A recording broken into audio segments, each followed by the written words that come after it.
and technology and improving and driving change. SG plus T, driving change through technology. We have Andrea Bonin-Blanc, founder and CEO of GSA Risk Advisory and creator of the term ESG plus T. Bruno Prina, who is Chief of Innovation Experience of Distrito, Daniel Carocha, Head of ESG and Digital Innovation of Pangea, and as moderator, we have Maria Veloso, Managing Partner and founder of Olusac. And you know, please just use your camera to the QR code that you can see on the screen and answer your survey.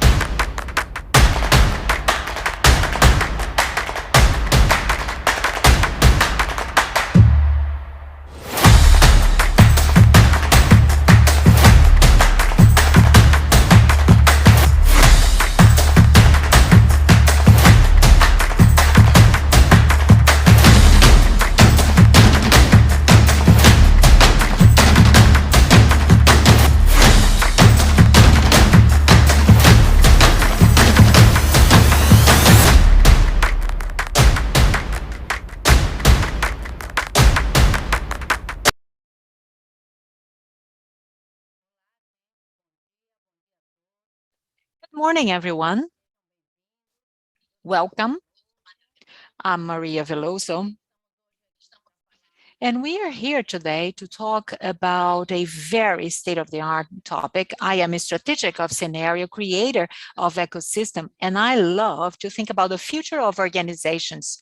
We have Andrea, Bruno, and Daniel, and we are going to have a very informal discussion about ESG plus T and how they are transforming organizations. I would like to thank Rodrigo and Josia Villar for the invitation, for their dedication to put together such an ambitious event, one of the largest in Latin America, and it's really a pleasure to be here as the moderator of this dialogue.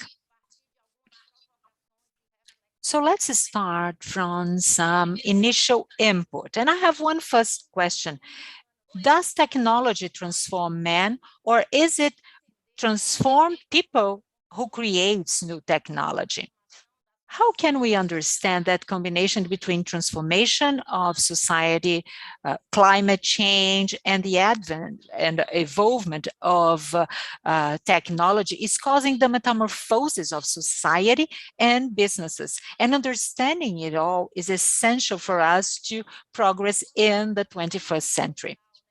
We are going to fine-tune our understanding. Let's speak about the spirit of our era. It's year one of century 21, and we have to understand what is guiding the organization of the future. So let's start from the climate change, which is very much related with SG and ESG. The Earth has been really moving, and the human actions have driven these transformations. All of that because of extreme use of resources and the emission of contaminants into the environment. So Houston, we have a problem. We really have to think differently.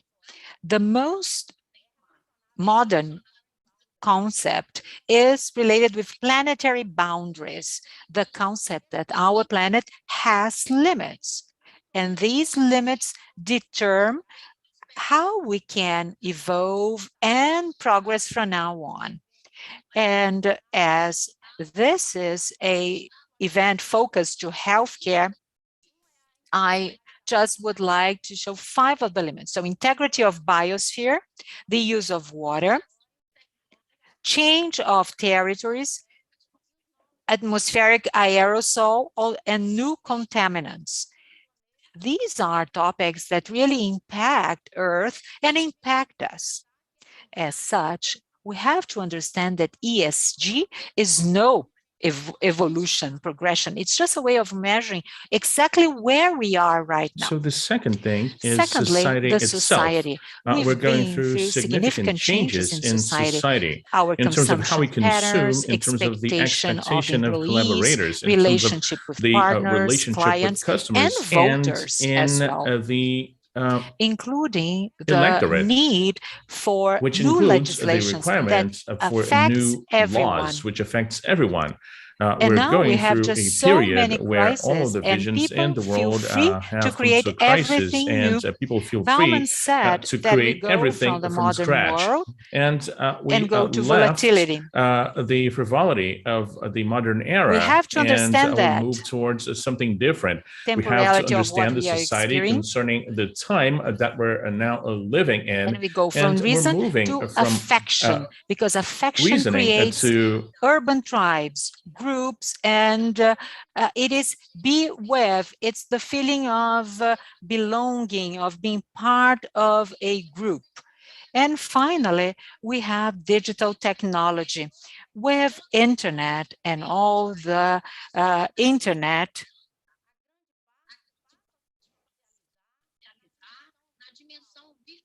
it is part of the virtual society. And it really drives the new technology that goes beyond time and space. And this has a very important role of knowledge and of the dynamic of innovation. And I apologize, I had a problem with the channels here. Now we are back on track. I'm sorry. It really is subject to pressure on organizational structure, creating a new relational dimension that really makes companies shift somewhat what they had been doing.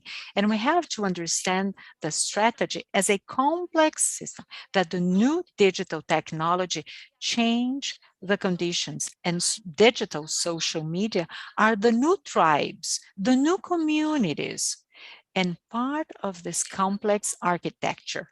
In this new ecology, there are new opportunities coming into place. And this is why we have to navigate in this new era, not only to create strategies for our organizations, but also to create a positive impact. This is what it means to be sustainable. And this is what is expected of society, to keep on changing, to keep on evolving, understanding that for business to be sustainable, we have to go from producing wealth to bringing more well-being. Our corporate strategy has to be aligned with new challenges that are posed to us and interconnected with the multiplicity of factors and internal and external components. I think that the main obstacle for the development of a coherent plan towards a sustainable world is to address isolated issues, because you see, people want to deal with economy, environment, social, governance, technology, separated, but no, it's all together. ESGT, together, interdependent, transdisciplinary, new time, new lenses, new approaches. What we see as a result of innovative companies is to help create communities which are more profitable and take a positive cycle to businesses, because we are creating business ecosystems which are stronger and more resilient. I would like now to hand it over to Andrea Bonini Blanc. She created the term ESG plus T, and she's going to tell us where this idea came from, and she's going to share her opinion with us. And right after her, I'm going to introduce all speakers. Welcome, please. Thank you so much, Maria. And thank you, the whole organization, for having me here today. Excuse me.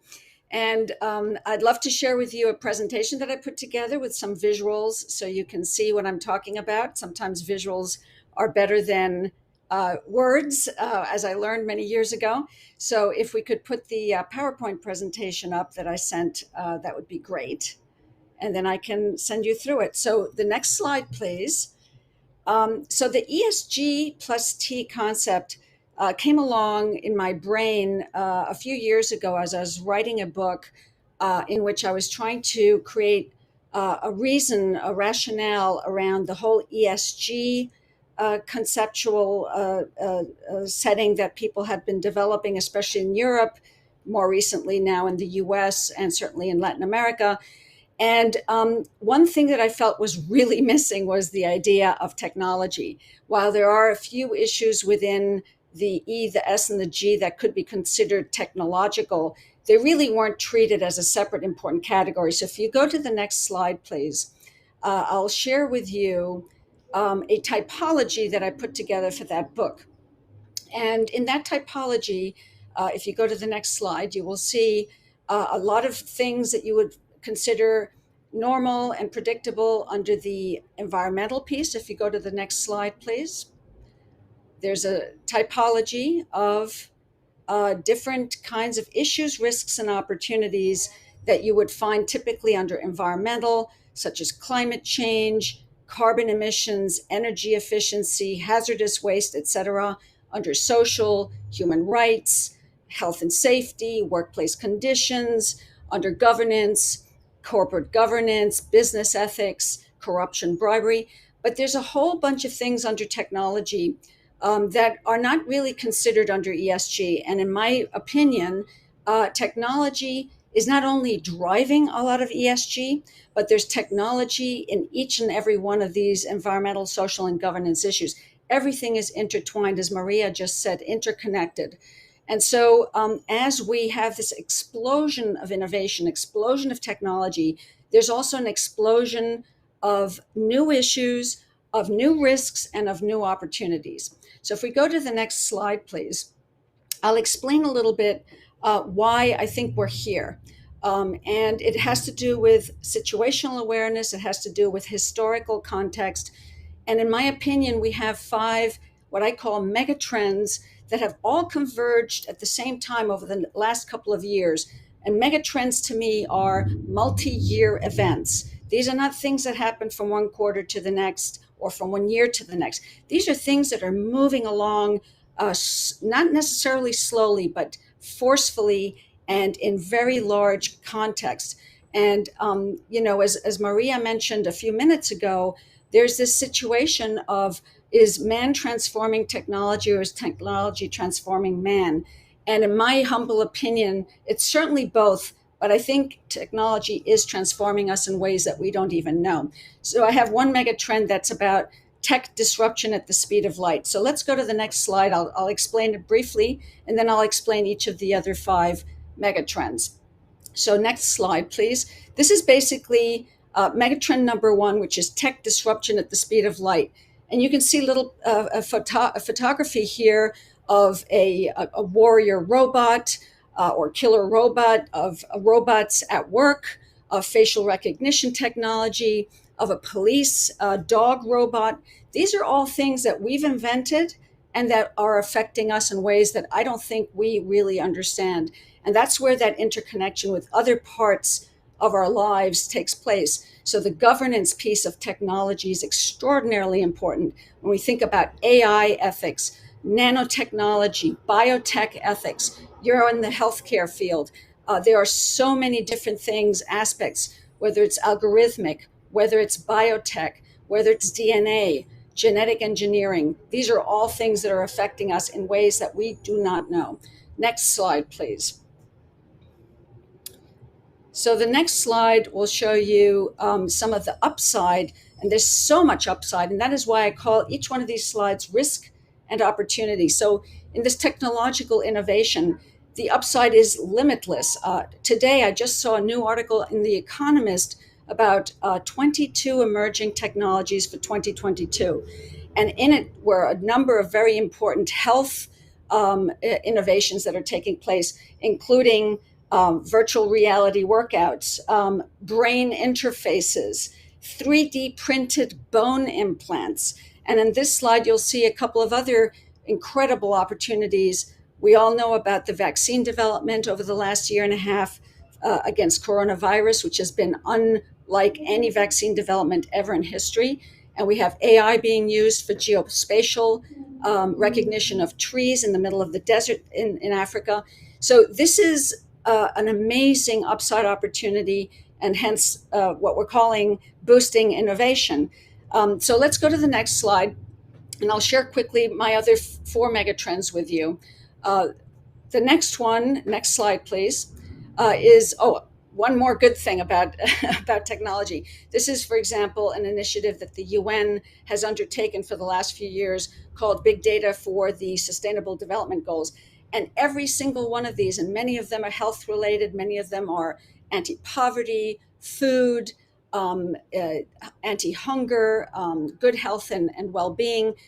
These are deployments of big data analytics and AI and machine learning on behalf of combating the SDGs, achieving the Sustainable Development Goals. Next slide, please.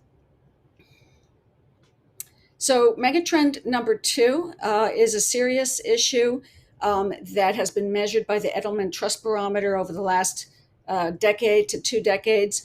And one of the serious things that we are all suffering from one way or another, whether it's in government, in business, in NGOs, or in media, is a decline in trust in leadership and institutions.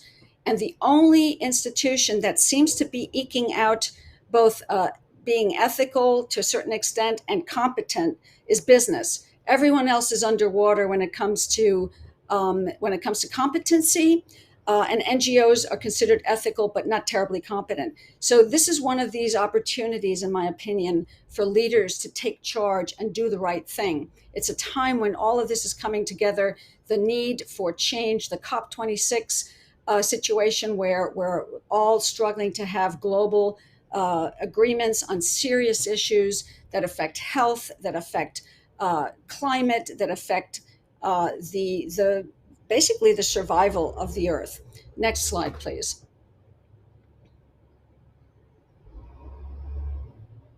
And this is just a typology that I put together about leadership, which I wrote about in my book a couple of years ago. And it's basically a typology from irresponsible leader to enlightened leader when it comes to ESG plus technology issues in terms of what they're trying to do. The irresponsible and superficial leaders are exactly what they say.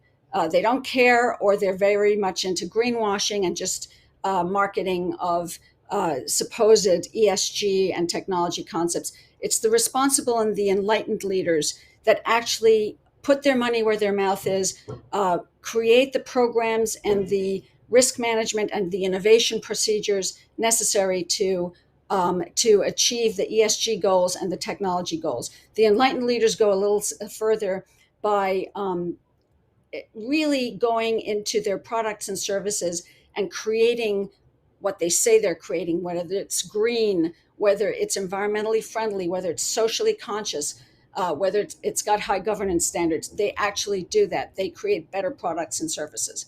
Next slide, please.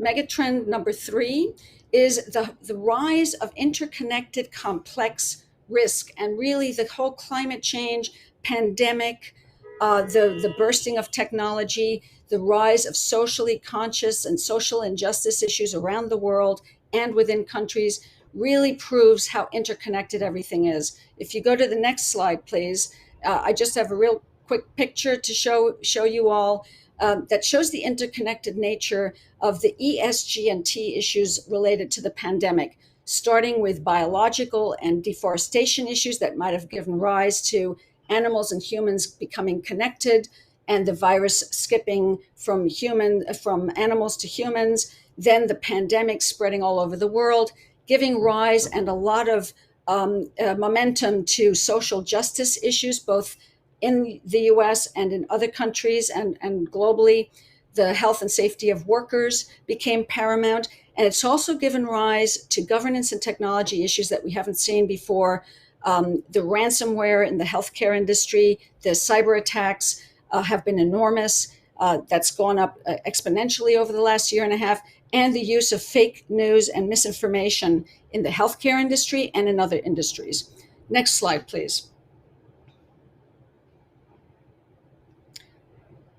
Megatrend number 4, very briefly, it's all about the geopolitical tectonics of the world changing both internally in many countries. There's been a long study done of the last couple of decades showing how democracy has declined in most countries to a certain extent, and in other countries more dramatically.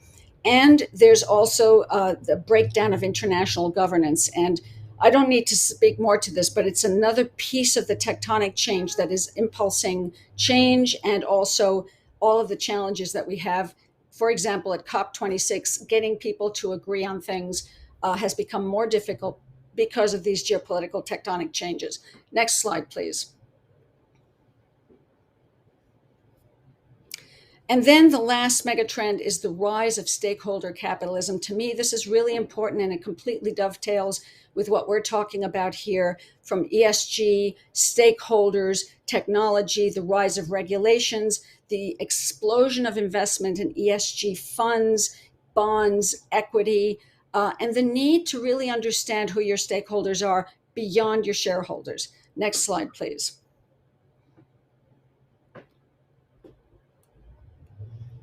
And the SDGs really were sort of a part of the beginning of this when they were passed in 2015 as goals for 2030. And a lot of businesses and society and government have united around getting some of these things done. Next slide, please. And the rise of greenwashing, of course, is also, you can see this interesting headline, an AI, artificial intelligence analysis of 800 companies finds that greenwashing is rampant. So as we have a bigger focus on ESG and T issues, we're also using technology to analyze a lot of this stuff. It's allowed, for example, this analysis to show that 800 companies, that many of these 800 companies were basically just greenwashing about how much they do environmental, social, or governance issues. And so there's a real coming together of these megatrends to sort of create this enormous amount of risk and enormous amount of opportunity. Next slide, please.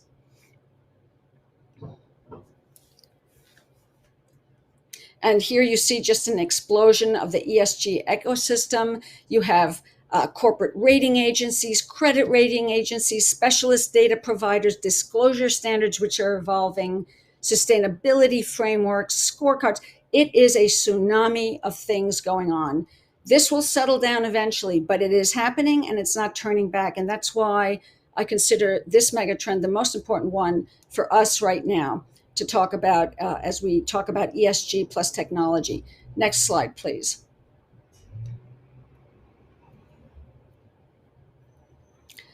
Here are now my last 2 or 3 slides where I'm just going to give you a very quick model of what I consider a resilient organization that is focused and able to achieve sustainability, innovation, and resilience. Resilience being a really important part of the picture. And it's about creating what I'm calling regenerative stakeholder capitalism. You want to have the right kind of leadership and the right kind of culture in those organizations. And you can access the slide deck and access these articles if you like after this presentation. Next slide, please.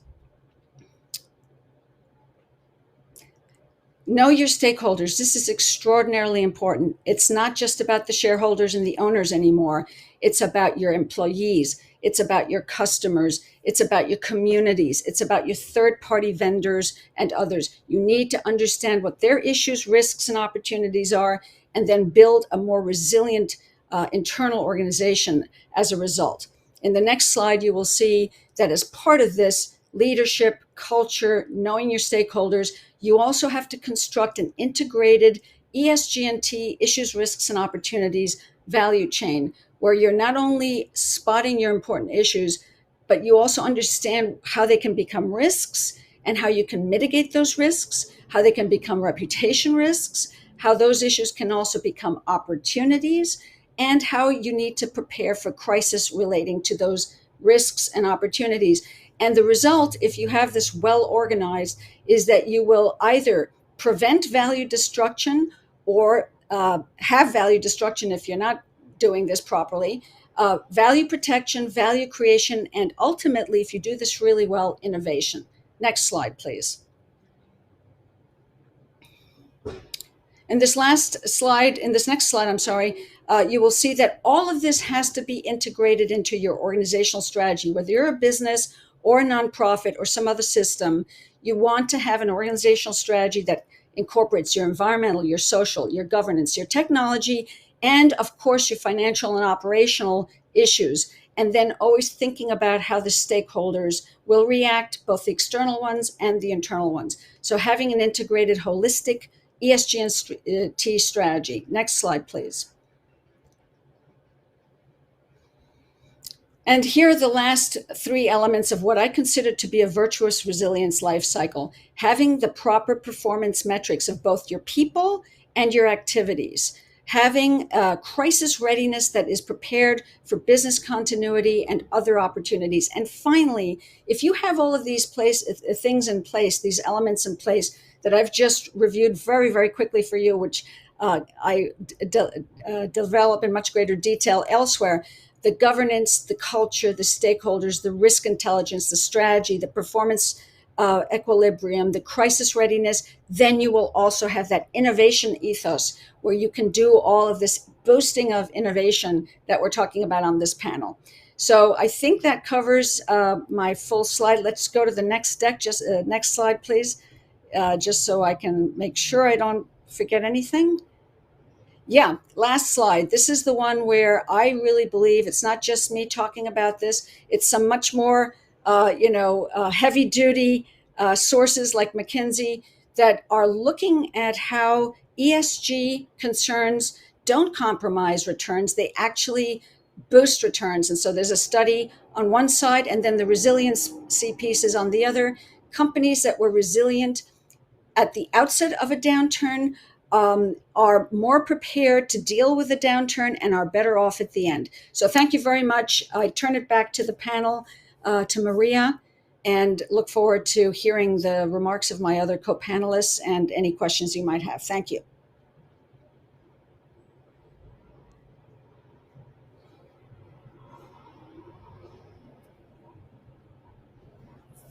You can take that down. Thank you.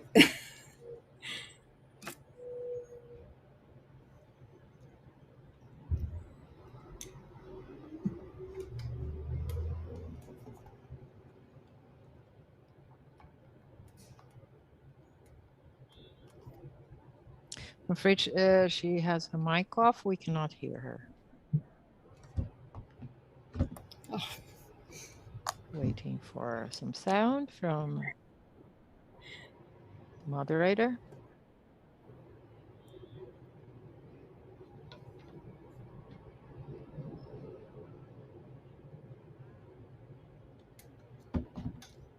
Hello. I'd like to thank Andrea very much for her words. Absolutely, this holistic vision of the topic, integrating all the parts and stakeholders is very important. From the thinking of Edgar Morin, he says we are dust in the universe. Everything is interconnected. And I would like to hand over to Bruno Pena.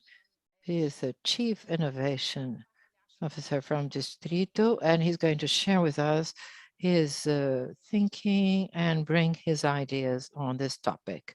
Bruno, welcome.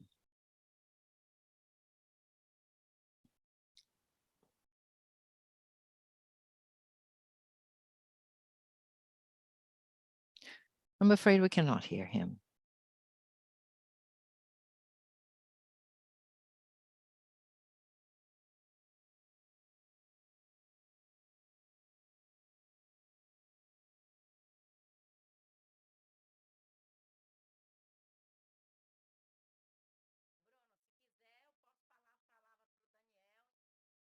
Bruno, if you like, we can hand over to Danielle while you check your audio, okay? So to proceed with our panel, let's listen to Danielle Caroscio. Danielle Caroscio is head of research, ESG and digital innovation at Pangea, and he's going to share with us his ideas, his thoughts. And Danielle, welcome. Hello, everyone. Can you hear me all right? Yes. I think everybody can hear me well. Now, it's afternoon, it's past noon in Brasilia time. I thank you all very much, panelists. And I thank everyone from FIS. It's a great pleasure to share our vision from Pangea and the path that we're trailing to build the planet we wish and we want. And we understand that we can and should benefit from the power of the media, the ecosystems, universities, academia, especially of technology. Just to go over the idea of Pangea conceptually, Pangea, the proposal is of a new modus operandi. So updating with our human operating system and the way we regenerate things for the planet. In practice, we're basically, since 2016, we've been a purpose of sustainable businesses organization based on social, economic, environmental development. Currently, labeled ESG. Let me tell you how we're going to work on this new journey of planet Earth. Just to set the context, we have been speeding up implementing digital transformation with small producers from indigenous tribes in the northern of the country to Italian immigrants in southern Brazil, from them to the end consumer, bringing products from those regions that suffer with several issues, logistics problems, internet connection, etc. And we bring these products, the produce, to conscious consumption in São Paulo and other major cities in Brazil. And obviously the idea is for us to end the intermediaries that are very much part of this economic power that we have in Brazil. But in the past year, 2020, during the pandemic, it became very clear that we needed to move beyond that. In the past 100 years, life expectancy more than doubled, child mortality has been greatly reduced, but we know that this exponential growth has been very fast, that the possibility came with and Andrea and Maria actually mentioned that. So we understand that these trends for the forthcoming year, as Andrea well mentioned, we understand that just as it happened in the past millennium with the Spanish flu that sped up the Industrial Revolution. And we know that post-pandemic, we are actually forging a new revolution and actually using or tapping into ESG. So Pangea realized that we needed to speed up the acceleration, creating bridges between the initiatives of environmental impact, they exist, and maximizing all these ecosystems to promote this true transformation. Bruno from district has been with us in this journey, and Andrea himself. We understand that this new economy requires concrete actions from individuals and corporations to the benefit of conscious governance and the environment and the climate. We understand healthcare is crucial for us to speed up ESG and then lato and strict sense. Large corporations are with us from Brazil and overseas, and the idea is to together individuals and corporations use maximal the network power so that we can empower the communities and impact actions that are both environmental and social, and our idea is to escalate abroad and to Latin America and overseas. And then we have the new Pangea and the new impact of ESG. First, open source platform of ESG in Brazil and the planet, aiming at accelerating material actions of ESG, bringing all the errors and successes that we learned, environmental impact companies that are making transformation. So we have startups and indigenous tribes, leaders, craftsmen, philosophers, scientists to think together and facilitate these concrete actions. So our action is clear, is to orchestrate ESG actions integrating people from various industries and tribes, as Maria said, to accelerate ESG. So we have hundreds of challenges in ESG and research we have from KPMG, one of the great partners. 4 great challenges have been made very clear, and it was made very clear by Andrea in her presentation. First of all was greenwashing. People actually have this greenwashing as one of their brands. We want to help companies to identify the causes that are real or not, and those that are not real, we have to offer opportunities for them to invest in real actions, fighting against greenwashing. The other point, where to invest. Many companies want to actually invest in real actions. And then we have Distrito with us and our hubs of networking of impact actions, where we're going to provide opportunities for companies and individuals through crowdfunding to make impact investment with social environmental impact in Brazil. Third point is a confused consumer. We've identified that has been an increase, great increase of words. What is a vegan product, ecological product, etc., or environmentally friendly? As I'm going to say later, we're going to enable a platform of knowledge and information so that people like us can tell the difference between products. What is an environmental impact and social impact, and understand about that. And lastly, as Maria mentioned, social media have great power today, and our goal, as you mentioned, is to bring along with our digital influencers to bring as much power as possible from these social media so that we generate a virtuous circle of positive environmental, social, positive action so that we can increasingly have more companies, more individuals taking part of this movement with us. Then basically, for us to materialize this, we developed a platform we're going to launch shortly. I'm going to give you the website for you to register. We're going to have 3 major fronts to face the 4 challenges. One is a knowledge platform. We're going to have market experts to talk a lot about the philosophy engaging ethics and sustainability, why ESG starts with the human being. Second platform is impact transformation. We're going to have a series of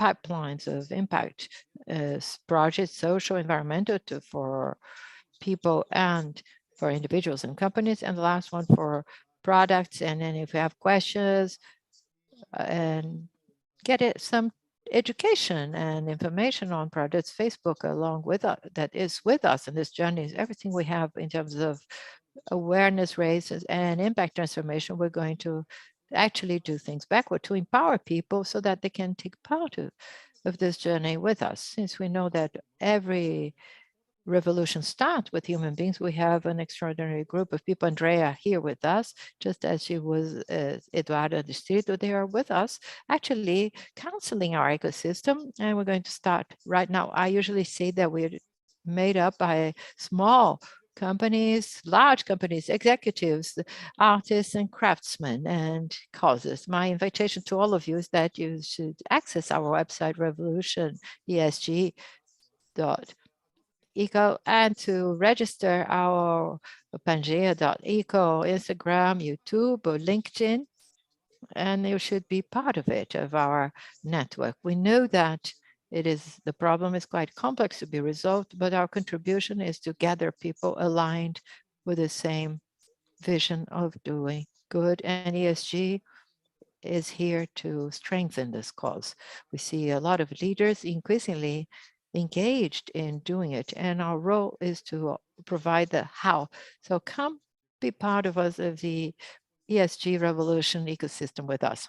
And I leave this invitation to all of you, and we offline later. It is a great pleasure to be here with you. Thank you very much, Maria. Hand over back to you. Thank you, Danielle.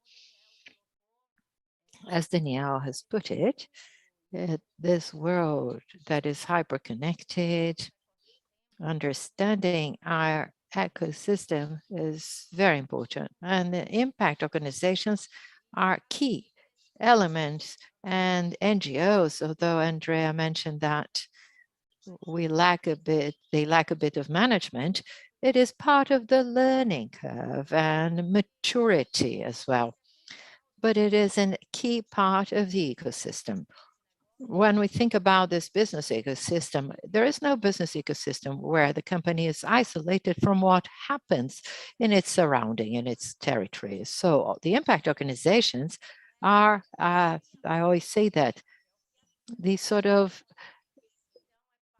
utmost or most active part of society. So it's a key part that should be integrated in the ecosystem. And I combined Danielle's talk to Bruno's talk.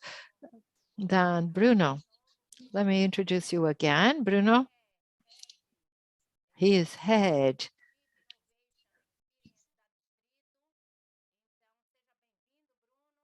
Chief Innovation Officer of Distrito. Welcome. And we wish to listen to Distrito's experience with sustainability. I'm radical. ESG to me is an indicator, or is a dictator, actually. So to me, an importance of all these in open innovation with business systems that I think that, because I know this is what the game district plays. Welcome, Bruno. We cannot hear you.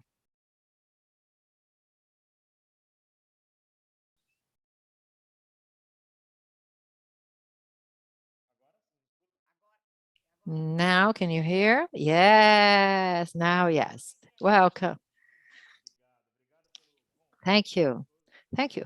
Well, such a nice conversation. I'm innovation chief officer at Distrito. Our game is of connection. It's an open innovation platform to allow the connection between innovative hearts and ecosystem. It goes through, part of it is not fancy, not just seeking technology by itself to resolve business problems. Innovation is also present in the SDGs. Through innovation, we can actually provide sustainability to the country and deliver a better world. We have had a program of strong activism. We look at practices, for example, of gender equality. We had a program for startups founded by women. Now we're moving towards an acceleration program for startups founded by Black people. We have a program that we've designed, actually an event we had with Pangea, looking at all the scenario of ESG, discussing and gathering leadership to talk about the topic in Brazil. It's a scenario that now has become perhaps even more important with the combination of the three letters. But it's something that has been happening for a long time when we talk about sustainability in companies. Perhaps it wasn't so sexy to discuss these topics as it is today, but it is an absurd market. You know, around the world, we have $31 trillion invested in assets under this management. And this has been growing year after year. This year for 2020, growth of more than 100%. It's a scenario we have to look carefully, obviously, how to make it effective and what indicators we're going to use to measure things. Brazil, we have several specialized investment funds in ESG practices, which is quite important for the development of the scenario. If we consider today the number of startups we have today in ESG, what Distrito makes the analysis in on our platform, we're talking about approximately 900 startups today, specialized, let's say, in some of the three fronts of ESG. So when we add the total of investments in Brazil in ESG, we're on average is $1.4 billion in investments, and $1.4 billion, $900 million in the past 2 years. Another practice that has been growing a lot is actually intensifying companies putting ESG as a strategic practice and turning their strategies of M&A to also consider ESG. We have to look at ESG on our side as an open innovation platform. We want to connect organizations and facilitate and speed up their transformation through open communication. Our work with platforms is to be able to reduce attrition and of implementing a 2030 agenda. Many companies are focused on their 2030 agenda. How do I get the SDGs to work on the sustainability agenda? How can we speed that up so to turn what is H3 into H1? So something that is, way ahead to be here.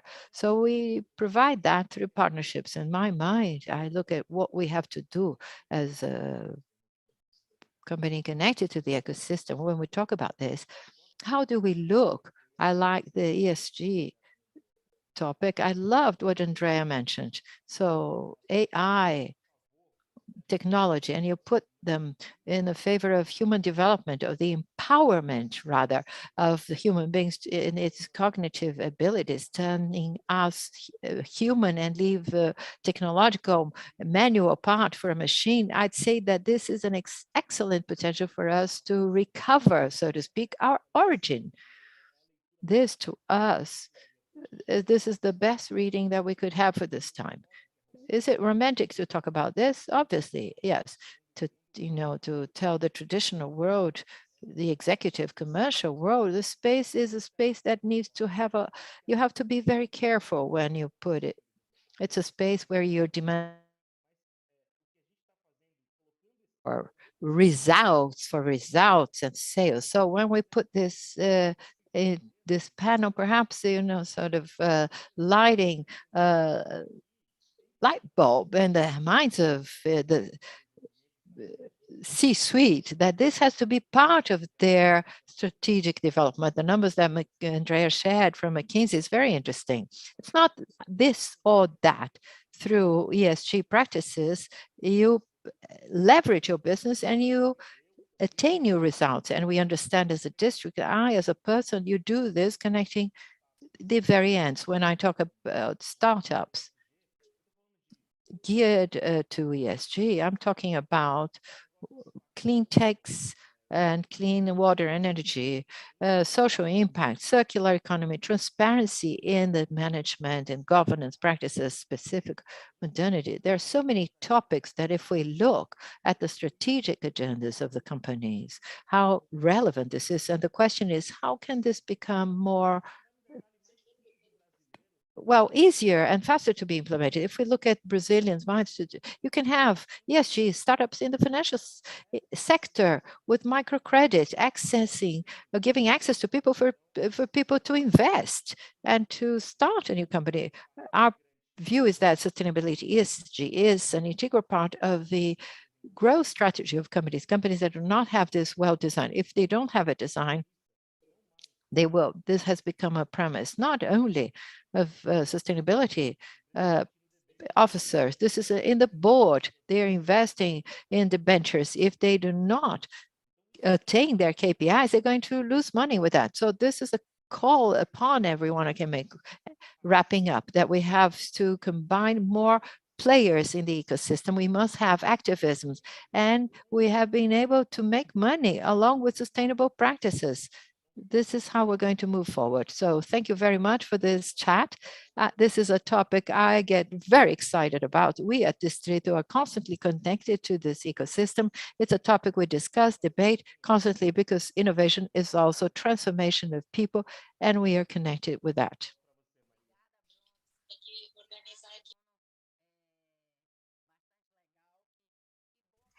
Thank you very much, Bruno.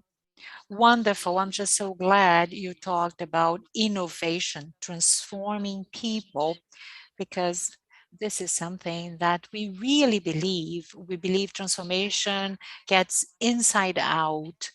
Now, going to the questions, I would like to go back and ask Andrea to answer it, because whenever we talk about technology may be scary. Not me, because I just live by technology and I've always used it. But whenever we speak about technology, some people get afraid and say, wow, no, too much. But I constantly work with companies and I say, well, there was fire, we've learned how to write, then we've learned how to navigate, and now it's technology. It is digital technology. That's how we move ahead in humankind. So the question that I always ask executives, revolution takes place when we adopt new technologies or when society adopts new behaviors and change mindsets. When do changes really happen? Andrea?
Thank you, Andrea.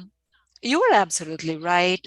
Technology and people may get frightened. I remember I had an experience, someone from the farm that my father has, was someone from that, and we went to a plant, and he saw the nice plant and said, "Do you work there?" I said, "Yes, it's technology." So everything has a good side and a bad side in life. And I think that we need, as you said, guardrails, we need controls created by us, by the society.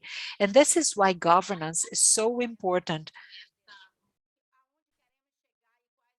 And this is going also to take us to our destination. How far do we want to go? And what are the boundaries to getting there?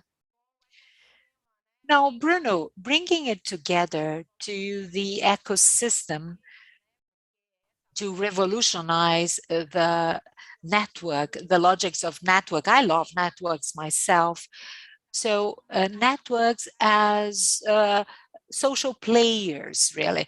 And whenever we talk about networks, we are talking about sustainability. And then I want to hear Andrea talking about network as well. When we talk about interconnectivity and sustainability, we are bringing together humans and non-humans.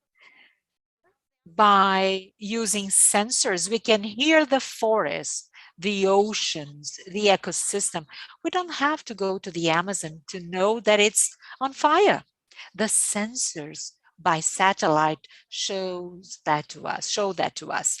So And by analyzing sustainability, we see a huge potential, because if all players, human and non-human players, are connected as part of a network, we can do so much. And I would like to hear from Distrito, how are you thinking about it, Bruno?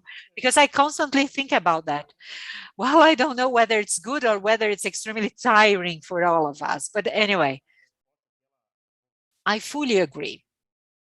If we can just go beyond my organization, we've said that we've always used our resources to business, regardless of what business it is. I believe there is a gap between resources which are not readily available because technology is in between that, and we don't have enough knowledge of technology. So people cannot really reach the transformation, cannot understand the transformation that's going on. So resources that are driving humanity and business to another level are technology-based resources. But unfortunately, this is not part of everyone's knowledge, right? Because we have very limited education on technology. And we know how to use, but it doesn't mean we easily adapt. Using a smartphone is one thing, but using your smartphone as a service provider, taking you the extra mile is something different. And I think that if we have a clear journey mapped as part of networks, then technology will be part of that. The journey is human, it's a human journey, and it can be mapped and include technology. I think we've been doing it for a while, but what is really digital inclusion? It is really having any business operate within the technology. And if we don't change the mindset, if we don't change our vision about it, we are not going to succeed. I know a few companies, and I work with some companies with top executives, and we can see them concerned about delivering the KPI that is going to measure their own results. When we decide to discuss social impact and sustainability, it still seems to be kind of, oh, really? It's not really a fact. It just sounds a bit too theoretical, right? So, okay, we can know what's going on in the Amazon, fine. But in my opinion, we still have to have a better translation of the needs we have as a society, as a population. Technology is there, but we haven't been able to have it fully implemented and active yet. Pangea can do that. It has technology. So I think we still have an opportunity for companies to understand what else can be done. I think companies still have to bring sustainability into their strategy, in addition to go for zero carbon emissions or plant trees, but there's just so much more to do. Andrea, your thoughts? I couldn't agree more with Bruno. I think the real place where the rubber meets the road for companies especially is not ignoring these issues anymore. A lot of companies have either ignored them, not taken them into account, even not understood them, and not understood how those issues affect positive or negative feelings from their stakeholders, whether they're their own employees, whether they're customers, or the communities that they work in. If companies don't take into account the environmental, the social, the governance, and the technological issues that are important to their business plan, and then incorporate that into their strategic planning, they are missing out on value creation. I like to say they're leaving money on the table. So it's not the only reason for doing these things, because we know that we're living in a very high intensity emergency climate and other kinds of issues world. And so I think there's reasons for doing it beyond money. In fact, the reasons are even bigger than the money reasons. But because business is made to be profitable, I think it's important for them to understand that if they don't incorporate the ESG and technology issues into their strategic planning, they will actually lose out. They will actually not last, or they will muddle through, or they won't survive the next pandemic. And so I think this is a wake-up call, this whole year and a half that we've all lived collectively through this, plus the climate issue, which is going to be with us for decades.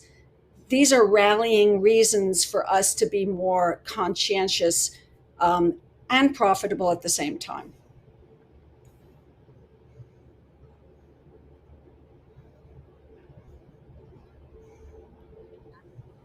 Thank you. Thank you, Andrea. Thank you for this vision.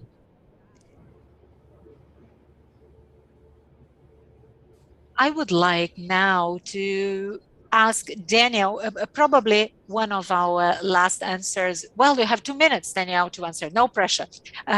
Companies have to create value. And I always like to tease people about that.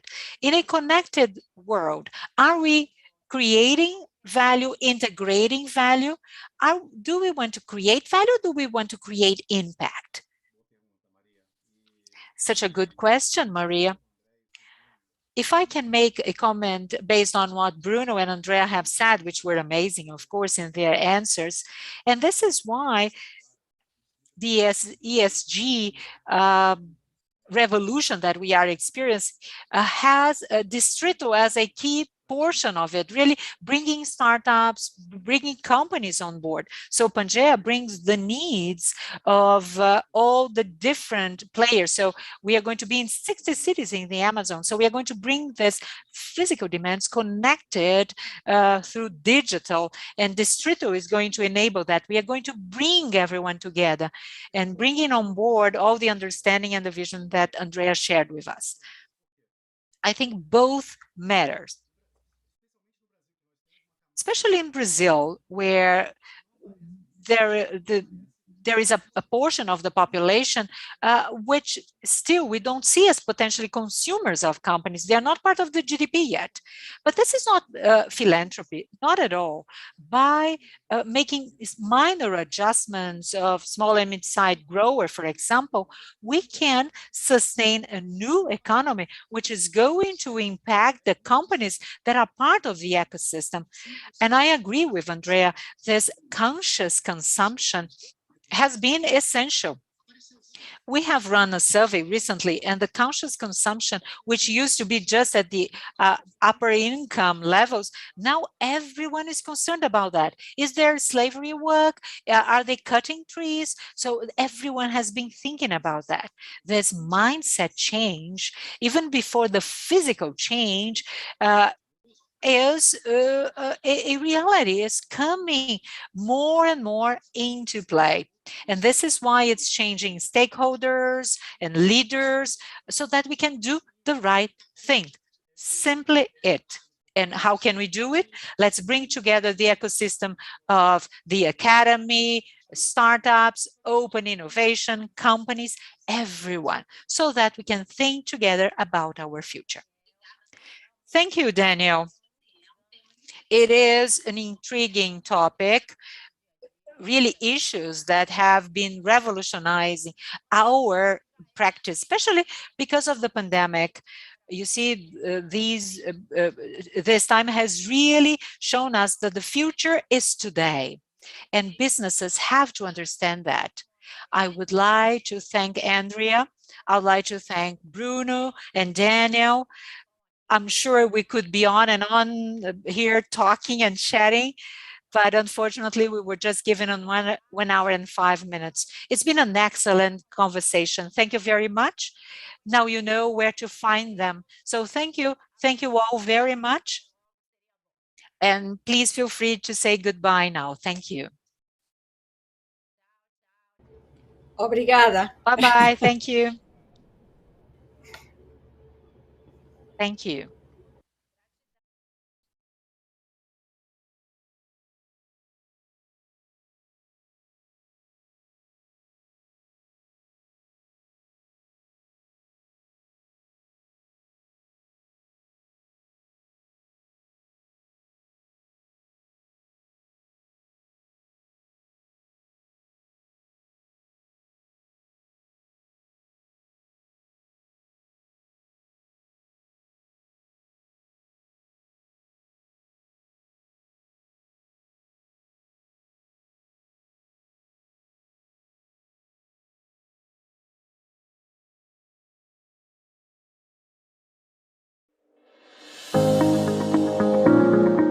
A Abrange completa seus 55 anos de caminhada com o propósito de democratizar o acesso ao sistema privado de saúde, de eficiência e qualidade.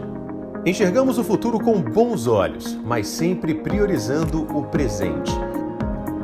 Abrange 55 anos. Nossa origem, nossas histórias e nossas conquistas.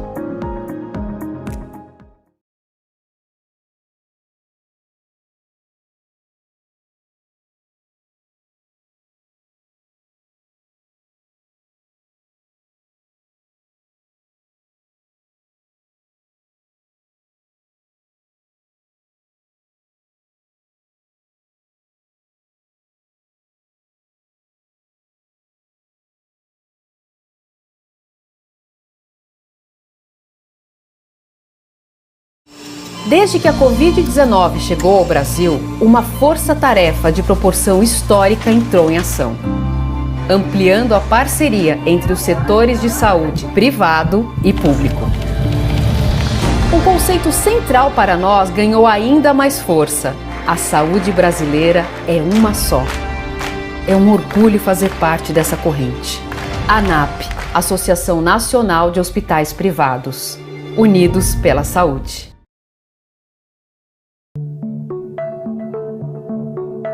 O conhecimento transforma. A transformação te carrega para o futuro. Onde você quer estar daqui a alguns anos? Qual habilidade você quer aprimorar? Que profissional de saúde você deseja ser? Como caminhar de mãos dadas com o seu futuro? As respostas de todas estas perguntas não se alcança sozinho.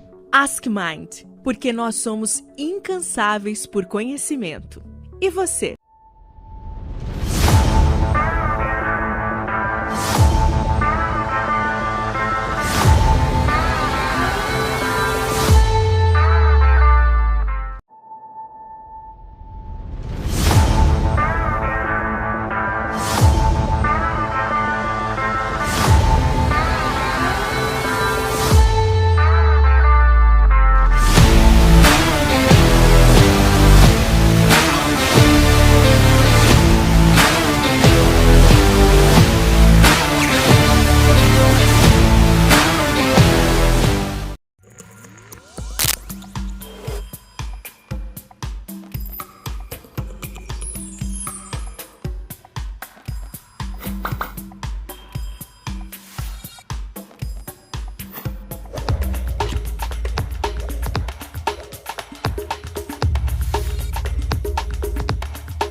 A Bradesco Saúde desenvolveu uma série de iniciativas que promovem orientação e cuidado em meio à pandemia de Covid-19. É o Saúde Digital. Com ele, quem tem Bradesco Saúde pode realizar consultas médicas por videochamada sem sair de casa. Veja como funciona. Para dúvidas e sintomas de Covid-19 ou outras questões de saúde, você deverá acessar o app Bradesco Saúde. Se você ainda não tem instalado, faça o download gratuito na App Store ou no Google Play.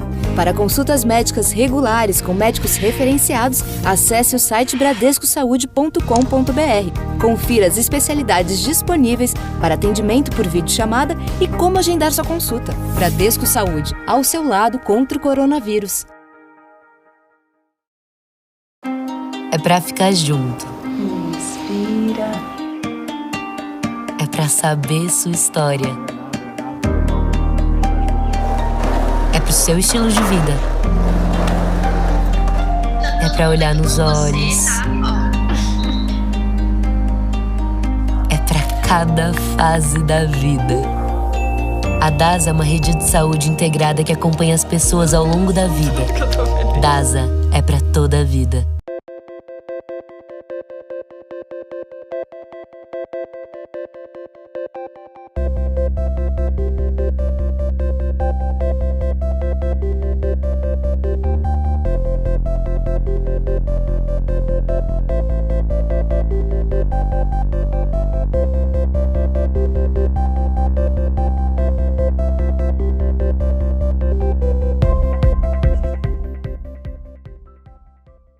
Para ser referência em medicina, é preciso ir além. É preciso ciência, método de pesquisa, fomentar conhecimento, compartilhar e formar talentos. Ao longo do tempo, investimos para termos o melhor corpo médico, as melhores instalações, a melhor equipe assistencial, a tecnologia mais avançada. É nisso que acreditamos. É isso que buscamos. Somos o Hospital Moinhos de Vento. Referência em medicina, referência em saúde.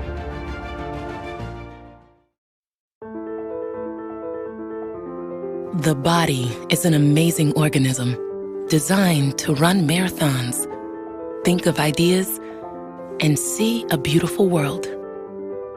It's capable of complex tasks. But when the body is compromised by disease or disorders, disabled by trauma or wounds, it needs help getting better. And that's why we're here, to create medical technology that saves lives and changes lives. For the heart, the soul, the ambitions, and the dreams of every person we touch, we are here to innovate, to look at challenges from all angles, to follow patients beyond diagnosis, through treatment and recovery, to get them back to their best body, living their best lives, and being their best selves. Our ambitions are big. We are working to give people surgery without incisions, contact lenses that treat allergies, implants that monitor themselves, real-time maps of the heart. We are redefining what the body can accomplish. And even though we are a diverse group of businesses, we share a common goal: save lives and ignite all that's possible in everybody.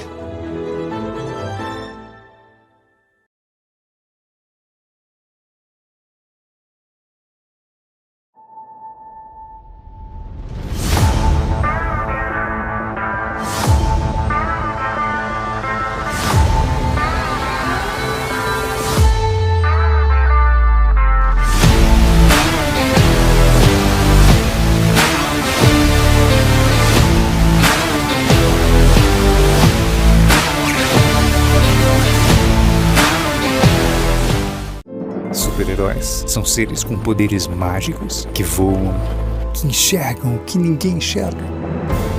Hoje, fica claro que vivemos rodeados de super-heróis, dirigindo, acolhendo, cuidando, que têm feito da proteção do outro sua missão. Eles sempre estiveram aqui, só estavam disfarçados. Homenagem a quem tem feito mais do que o seu trabalho para mais gente ficar bem. Mater Dei 40 anos.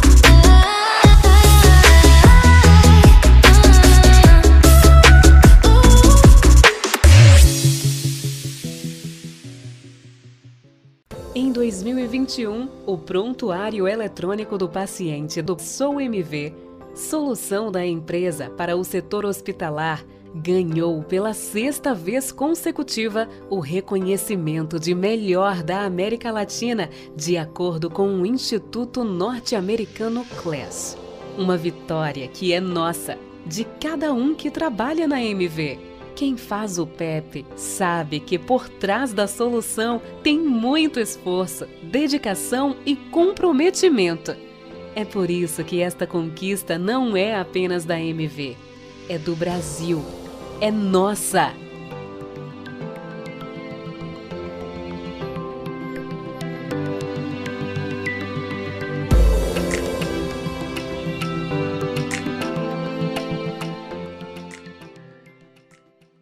Nós nascemos na saúde e nos movemos pela saúde.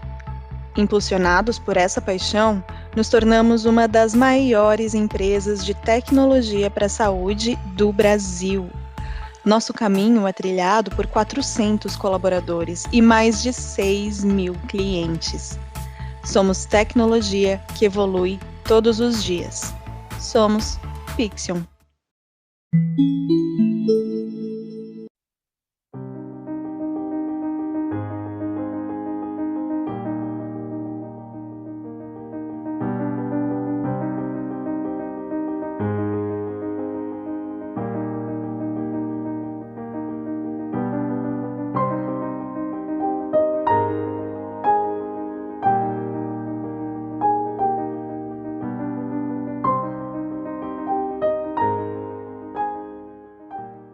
Inspirar pessoas a cuidar de pessoas. Isso está conectado no olhar e no sorriso de quem é Sabin. De norte a sul do país, o jeito Sabin conecta você ao que existe de melhor em saúde integrada. Construímos pontes e histórias para contribuir com a comunidade, o meio ambiente e com um ecossistema empresarial mais humano, diverso e inclusivo. Seja aqui na sua casa ou na nossa casa, estamos de mãos dadas com a inovação e tecnologia para que a sua jornada de saúde seja completa. Grupo Sabin, presente e futuro conectados com a sua saúde.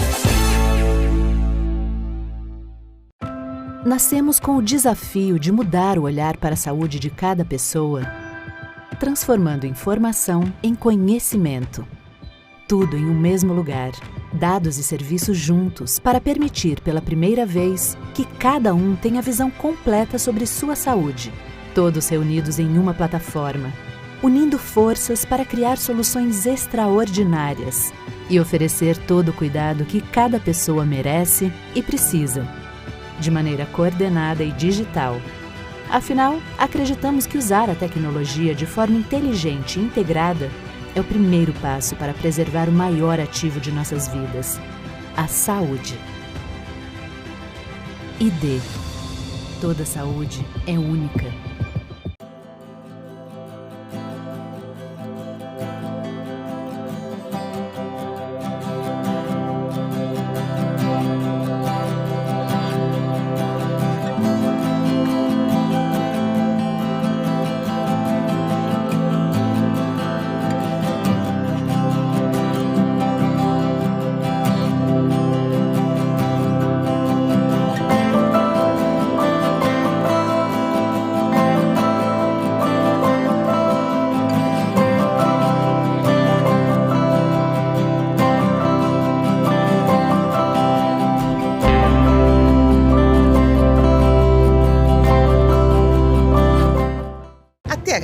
É uma das maiores consultorias em saúde, benefícios, seguros, resseguros e affinity.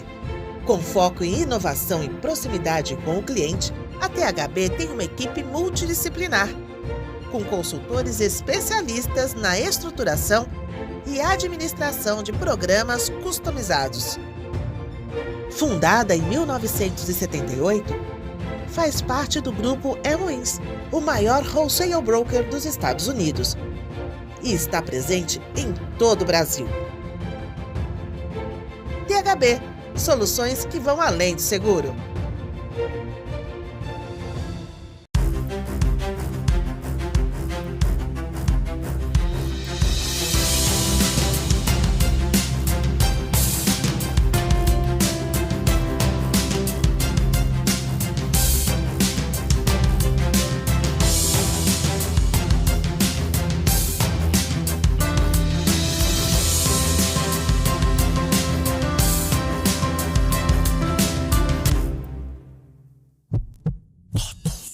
Transformar o cuidado, criando soluções acessíveis, proporcionando excelência em cada detalhe, somando expertises e multiplicando as capacidades assistenciais. É para isso que o Américas existe. Composto por 18 hospitais e 37 centros médicos e centros de excelência, distribuídos em 5 estados brasileiros e no Distrito Federal, o Américas promove o cuidado em mais de 60 especialidades médicas. Juntas, nossas marcas formam um sistema integrado de serviços de saúde, garantindo acesso a um atendimento diferenciado em todas as fases da vida, com excelência no acolhimento, humanização e alta performance. É assim, unindo estrutura, solidez, experiência e paixão pela medicina, que cumprimos a cada dia a nossa missão de ajudar as pessoas a viver de forma mais saudável e contribuir para que o sistema de saúde funcione melhor para todos. Onde tem Américas, tem saúde.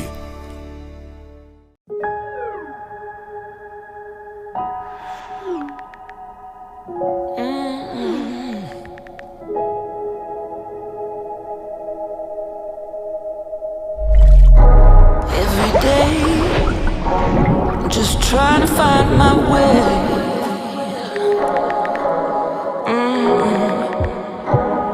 Every day, just trying to find my way.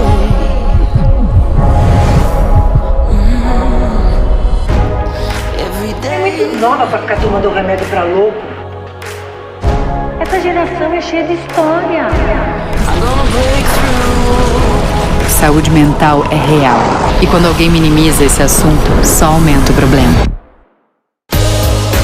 Se você está passando por isso ou quer entender mais, a Amil pode ajudar.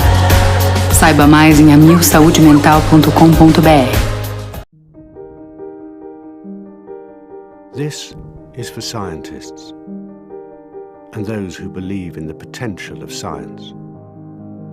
It starts with curiosity. A surprise in the pattern, an obstacle that can't be explained. Step by step by step, they challenge, explore, and unlock the unknown, fueled by imagination, alone and with others, repeating an experiment 1,000 times to have the chance to get it right, once, but for forever. Making brave choices, choosing to push the boundaries, and choosing again and again to be led by science. In everyday decisions, everyday interactions, no matter where they are. Because putting science at the center of everything is the best way to understand and transform disease. The best way to change people's lives. This is why we believe in what science can do.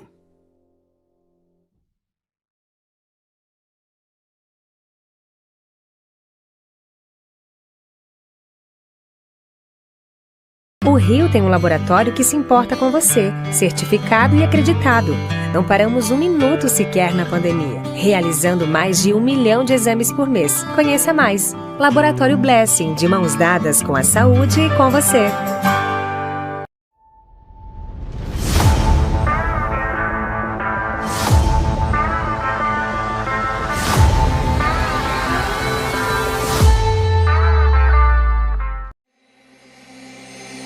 Em meio a tantas mudanças, temos uma certeza: a saúde continua sendo um fator decisivo na vida das pessoas. 1 a cada 4 brasileiros busca um plano de saúde para ter atendimento de qualidade. São pessoas que se preocupam com uma boa assistência médica e odontológica, inclusive na hora de escolher um emprego. Além de oferecer saúde e melhorar o dia a dia das famílias brasileiras, os planos privados salvam vidas. Nós, da Pena Saúde, temos o compromisso de promover bem-estar e transformar a vida dos cerca de 50 milhões de beneficiários de planos médico-hospitalares e dos quase 30 milhões de brasileiros com planos odontológicos. Proporcionando assistência 24 horas por dia. Criamos mais de 3 milhões de empregos. Realizamos mais de 1,5 bilhão de procedimentos médicos e odontológicos por ano. E movimentamos mais de 3% do PIB. Nosso desafio é garantir que a saúde suplementar acompanhe as transformações do mundo, priorizando a satisfação dos beneficiários. Nossa missão é oferecer saúde, cuidado e qualidade de vida para mais e mais brasileiros todos os dias, garantindo tranquilidade em tempos de tantas incertezas.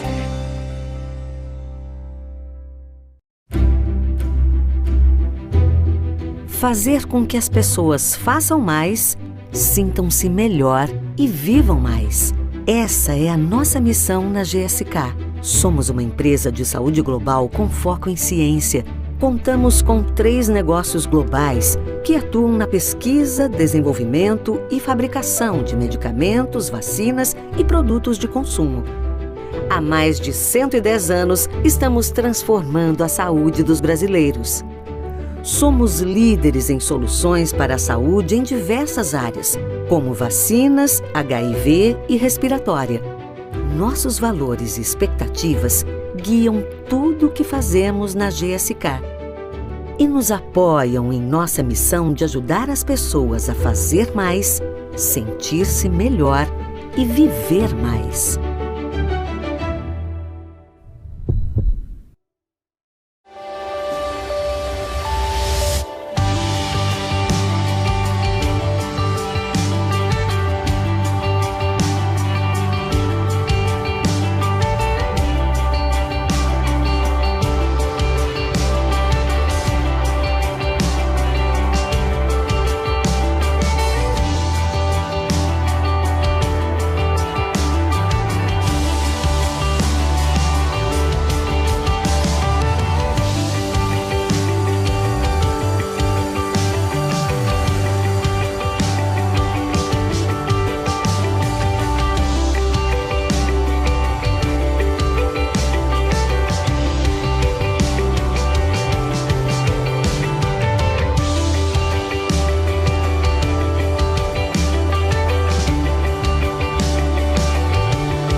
Microsoft Cloud for Healthcare brings together trusted capabilities to healthcare organizations and partners that enhances patient engagement, empowers health team collaboration, improves clinical and operational data insights, and protects sensitive health data.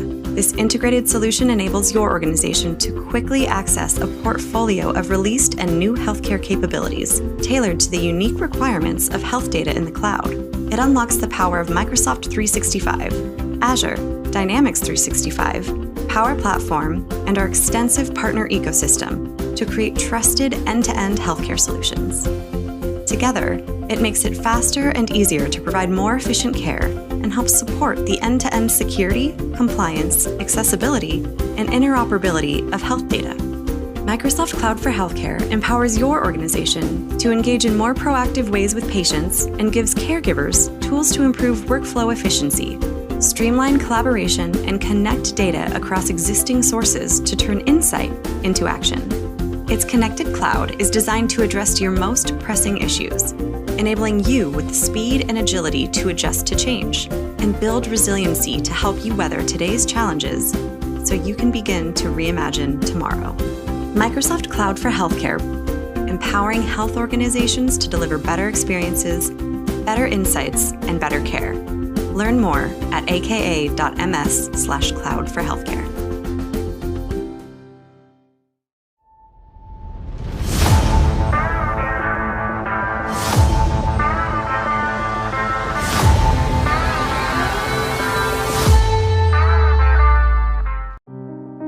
A Pronep Life Care, uma marca do grupo Sodexo, é uma das empresas pioneiras na atenção domiciliar no Brasil.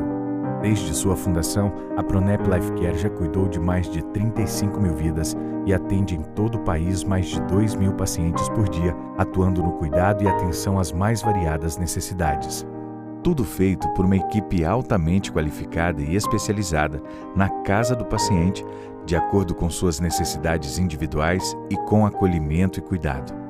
A qualidade do nosso atendimento garantiu o reconhecimento da Joint Commission International, JCI, que nos certificou com um selo respeitado mundialmente.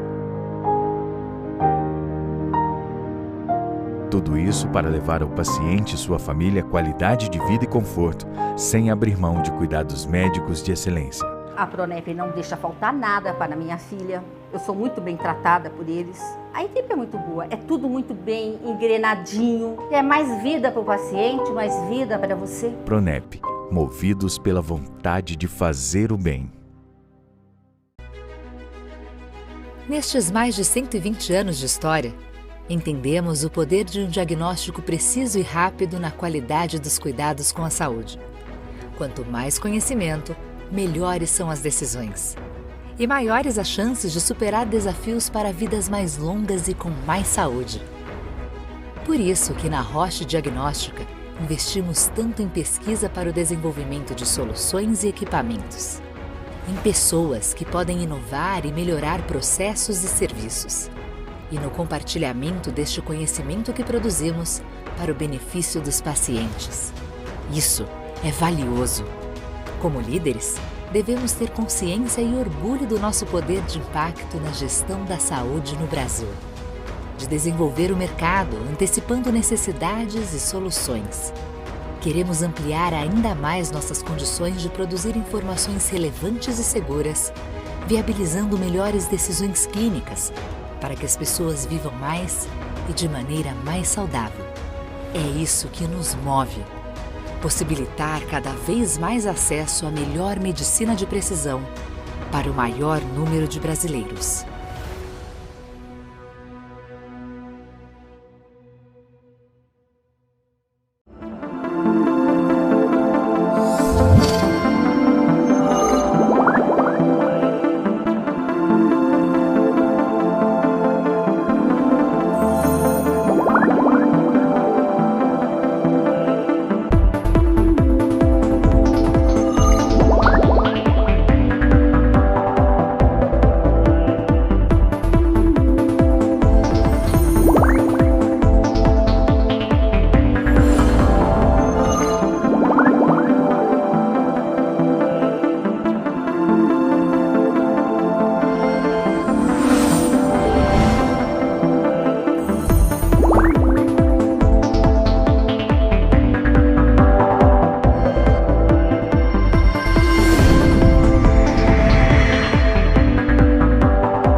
Seja qual for o seu caminho profissional, o Senac tem um curso para você aprender fazendo. Você pode começar uma profissão do zero ou seguir nossa trilha de desenvolvimento e se aprimorar cada vez mais na sua carreira.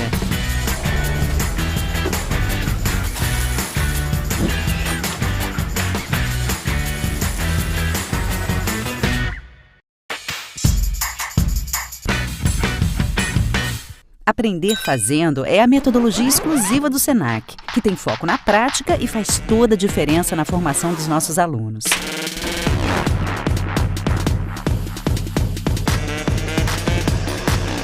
Saiba mais sobre ela aqui no site. Depois, continue navegando para escolher seu curso e garantir sua matrícula. Senac, todas as formas de aprender fazendo. Developed Protector, Environmental Infection Control. Based on international best practices, so we can assure a clean and safe hospital environment, the Protector Advantage is about people, process and technology. Through education and management, it achieves expertly trained and motivated frontline cleaning staff committed to their vital role in eradicating hospital-acquired infections. Standard processes detail who is responsible for cleaning which items and areas and what products and techniques to use. Protector incorporates the latest, most effective, clinically proven cleaning and decontamination innovations from across the planet. And from assessment to auditing to analysis, it works with you to drive additional value from under-pressure financial resources, ensuring patients are kept free from harm so they can go home when they should. Protector, environmental infection control from Sodexo. Your advantage in the fight against hospital-acquired infections.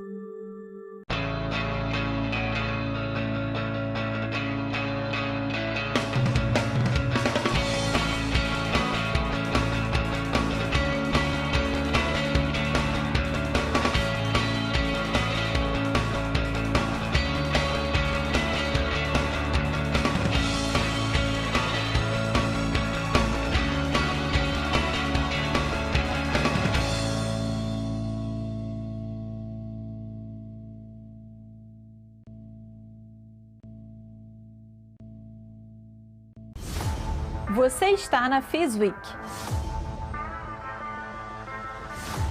Aqui você encontra as versões imersivas do nosso evento, que vou explicar mais tarde. Você pode escolher o idioma aqui. Aqui você encontra todas as áreas da FIS Week representadas por monumentos históricos.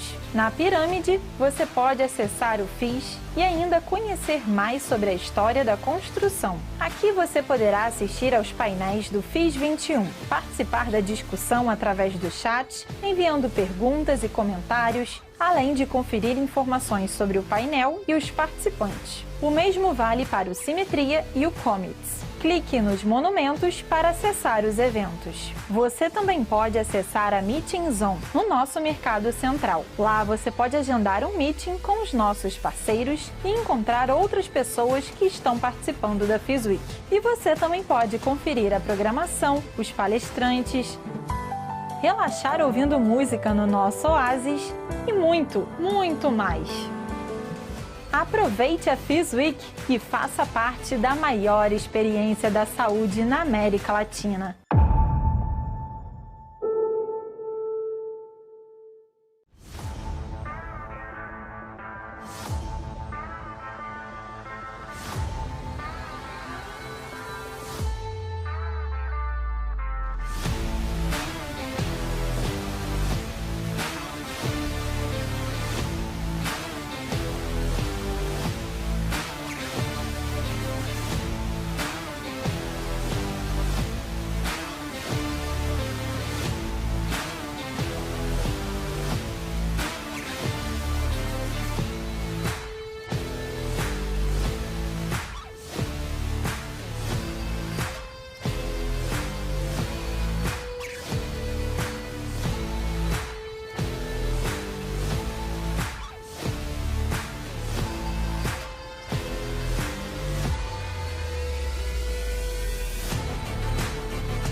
A Abrange completa seus 55 anos de caminhada com o propósito de democratizar o acesso ao sistema privado de saúde, de eficiência e qualidade.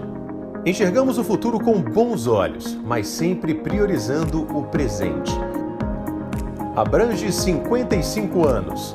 Nossa origem, nossas histórias e nossas conquistas.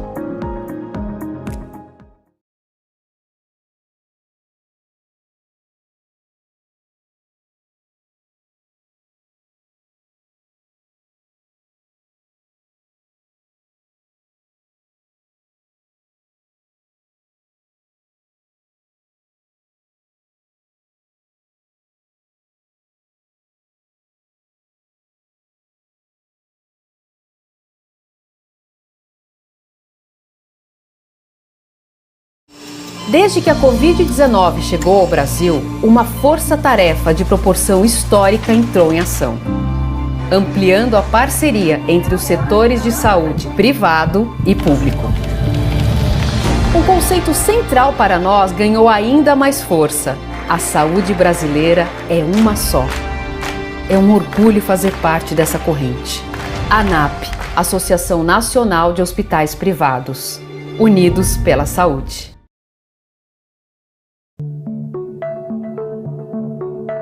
O conhecimento transforma. A transformação te carrega para o futuro.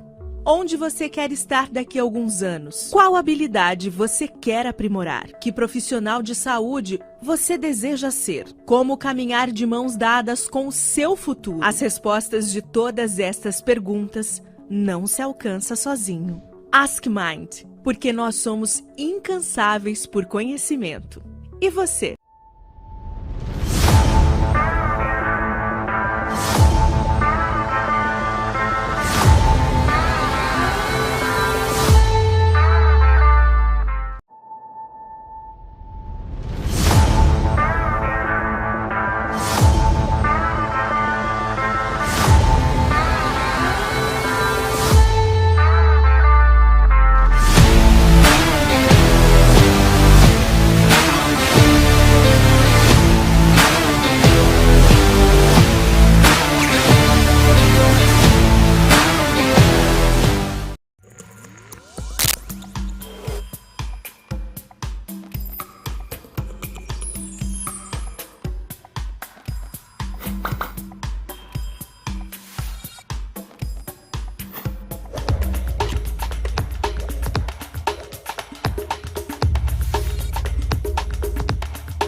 Bradesco Saúde desenvolveu uma série de iniciativas que promovem orientação e cuidado em meio à pandemia de Covid-19. É o Saúde Digital.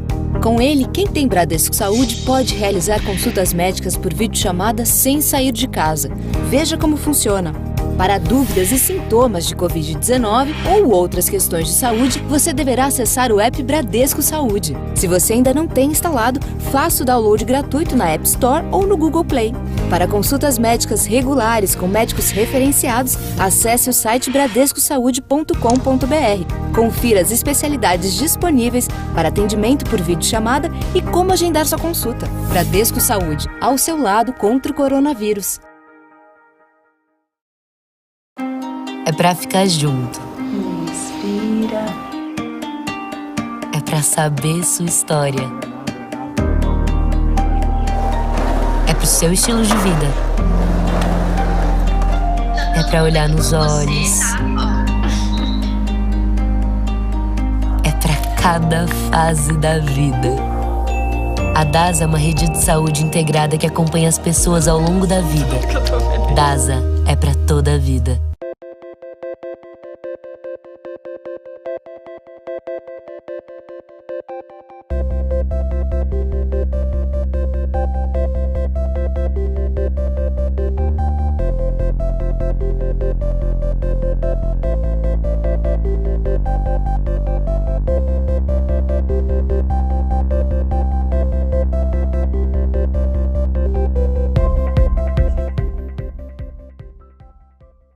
Para ser referência em medicina, é preciso ir além.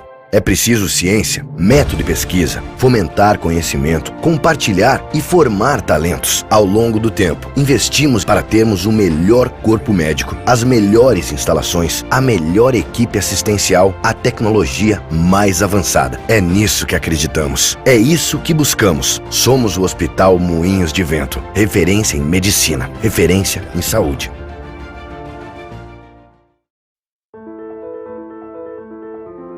The body is an amazing organism, designed to run marathons, think of ideas, and see a beautiful world. It's capable of complex tasks.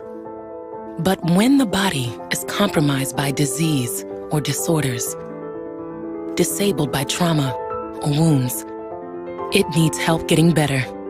And that's why we're here, to create medical technology that saves lives and changes lives.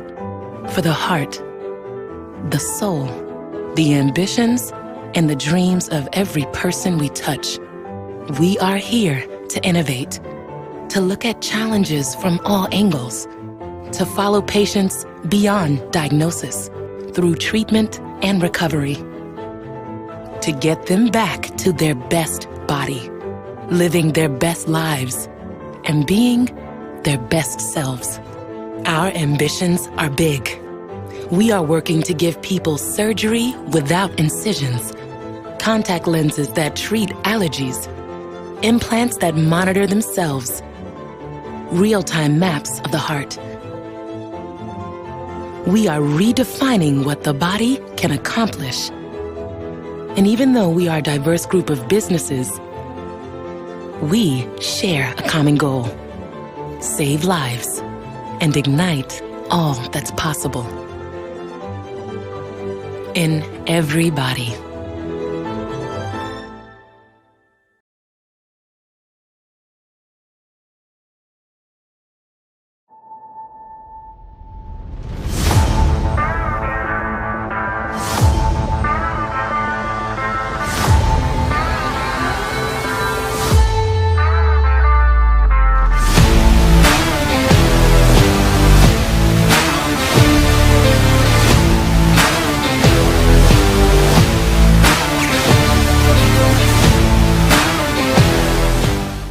Super-heróis são seres com poderes mágicos que voam, que enxergam o que ninguém enxerga. Hoje, fica claro que vivemos rodeados de super-heróis, dirigindo, acolhendo, cuidando, que têm feito da proteção do outro sua missão. Eles sempre estiveram aqui, só estavam disfarçados. Homenagem a quem tem feito mais do que o seu trabalho para mais gente ficar bem. Mater Dei 40 anos.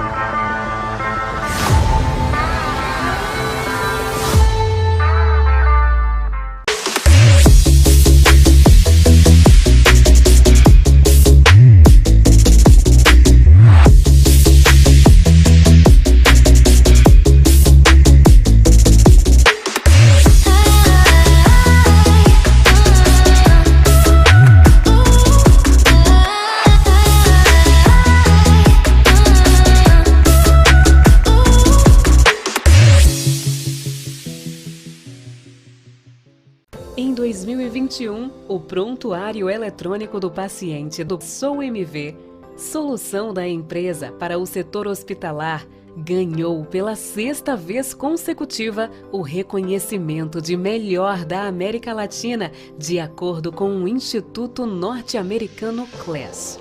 Uma vitória que é nossa, de cada um que trabalha na MV. Quem faz o PEP sabe que por trás da solução tem muito esforço, dedicação e comprometimento. É por isso que esta conquista não é apenas da MV, é do Brasil, é nossa.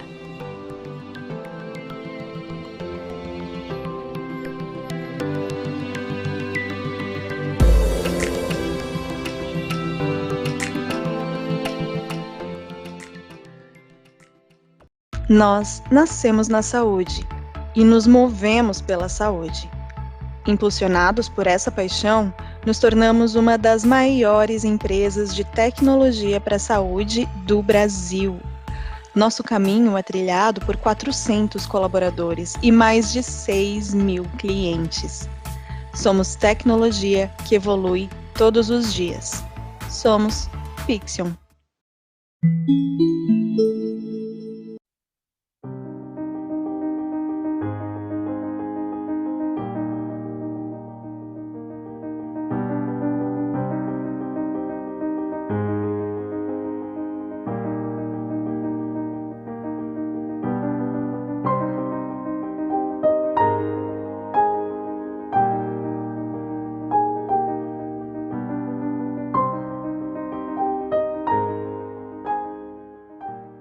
Inspirar pessoas a cuidar de pessoas. Isso está conectado no olhar e no sorriso de quem é Sabin. De norte a sul do país, o jeito Sabin conecta você ao que existe de melhor em saúde integrada. Construímos pontes e histórias para contribuir com a comunidade, o meio ambiente e com um ecossistema empresarial mais humano, diverso e inclusivo. Seja aqui na sua casa ou na nossa casa, estamos de mãos dadas com a inovação e tecnologia para que a sua jornada de saúde seja completa. Grupo Sabin, presente e futuro conectados com a sua saúde.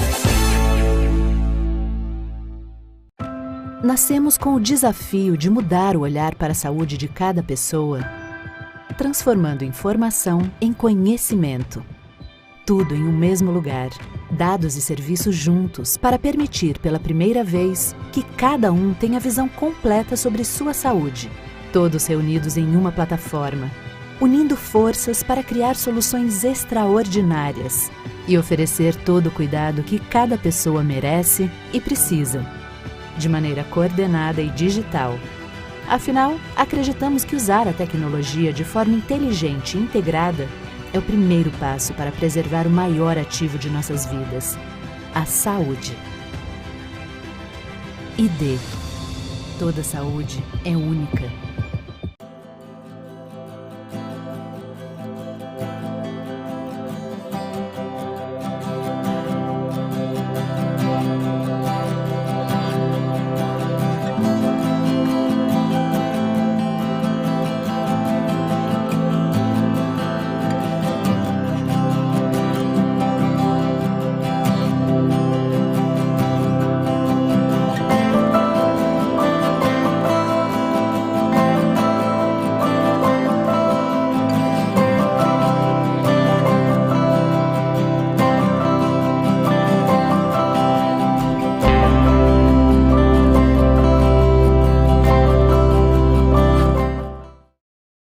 THB é uma das maiores consultorias em saúde, benefícios, seguros, resseguros e affinity.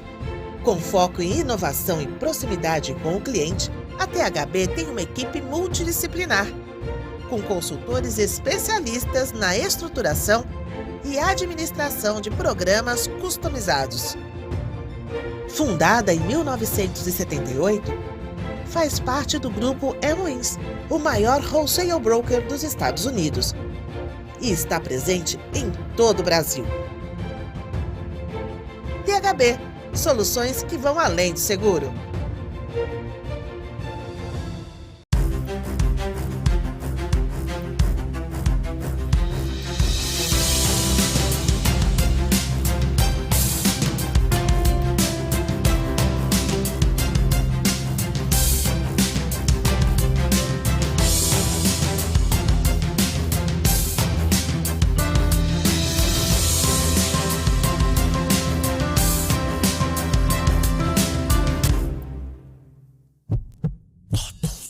Transformar o cuidado, criando soluções acessíveis, proporcionando excelência em cada detalhe, somando expertises e multiplicando as capacidades assistenciais. É para isso que o Américas existe. Composto por 18 hospitais e 37 centros médicos e centros de excelência, distribuídos em 5 estados brasileiros e no Distrito Federal, o Américas promove o cuidado em mais de 60 especialidades médicas. Juntas, nossas marcas formam um sistema integrado de serviços de saúde, garantindo acesso a um atendimento diferenciado em todas as fases da vida, com excelência no acolhimento, humanização e alta performance. É assim, unindo estrutura, solidez, experiência e paixão pela medicina, que cumprimos a cada dia a nossa missão de ajudar as pessoas a viver de forma mais saudável e contribuir para que o sistema de saúde funcione melhor para todos. Onde tem Américas, tem saúde.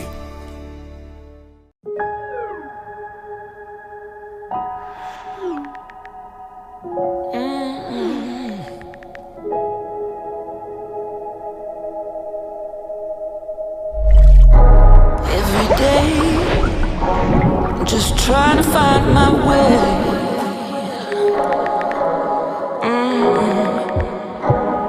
Every day, just trying to find my way.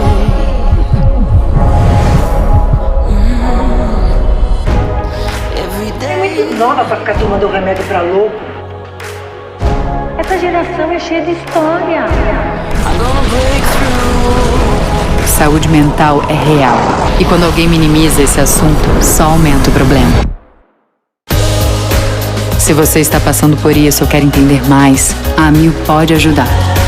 Saiba mais em amilsaudemental.com.br. This is for scientists and those who believe in the potential of science. It starts with curiosity. A surprise in the pattern, an obstacle that can't be explained. Step by step by step, they challenge, explore, and unlock the unknown, fueled by imagination, alone and with others, repeating an experiment 1,000 times to have the chance to get it right, once, but for forever.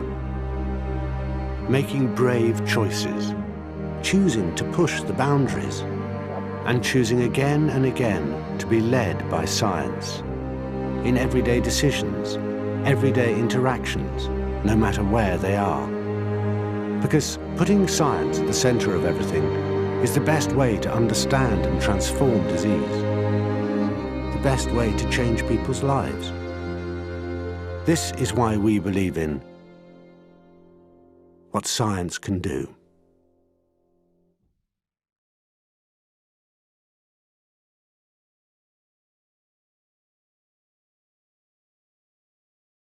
O Rio tem um laboratório que se importa com você, certificado e acreditado. Não paramos um minuto sequer na pandemia, realizando mais de 1 milhão de exames por mês. Conheça mais. Laboratório Blessing, de mãos dadas com a saúde e com você.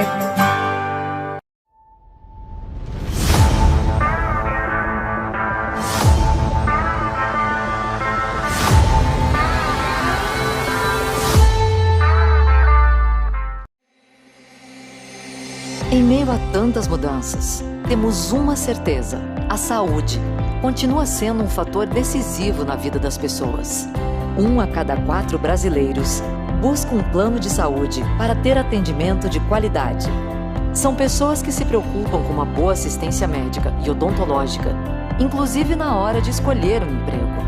Além de oferecer saúde e melhorar o dia a dia das famílias brasileiras, os planos privados salvam vidas. Nós da Fina Saúde temos o compromisso de promover bem-estar e transformar a vida dos cerca de 50 milhões de beneficiários de planos médico-hospitalares e dos quase 30 milhões de brasileiros com planos odontológicos. Proporcionando assistência 24 horas por dia. Criamos mais de 3 milhões de empregos. Realizamos mais de 1,5 bilhão de procedimentos médicos e odontológicos por ano. E movimentamos mais de 3% do PIB. Nosso desafio é garantir que a saúde suplementar acompanhe as transformações do mundo, priorizando a satisfação dos beneficiários. Nossa missão é oferecer saúde, cuidado e qualidade de vida para mais e mais brasileiros todos os dias, garantindo tranquilidade em tempos de tantas incertezas.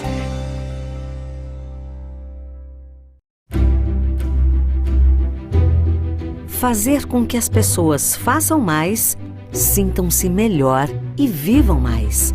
Essa é a nossa missão na GSK. Somos uma empresa de saúde global com foco em ciência.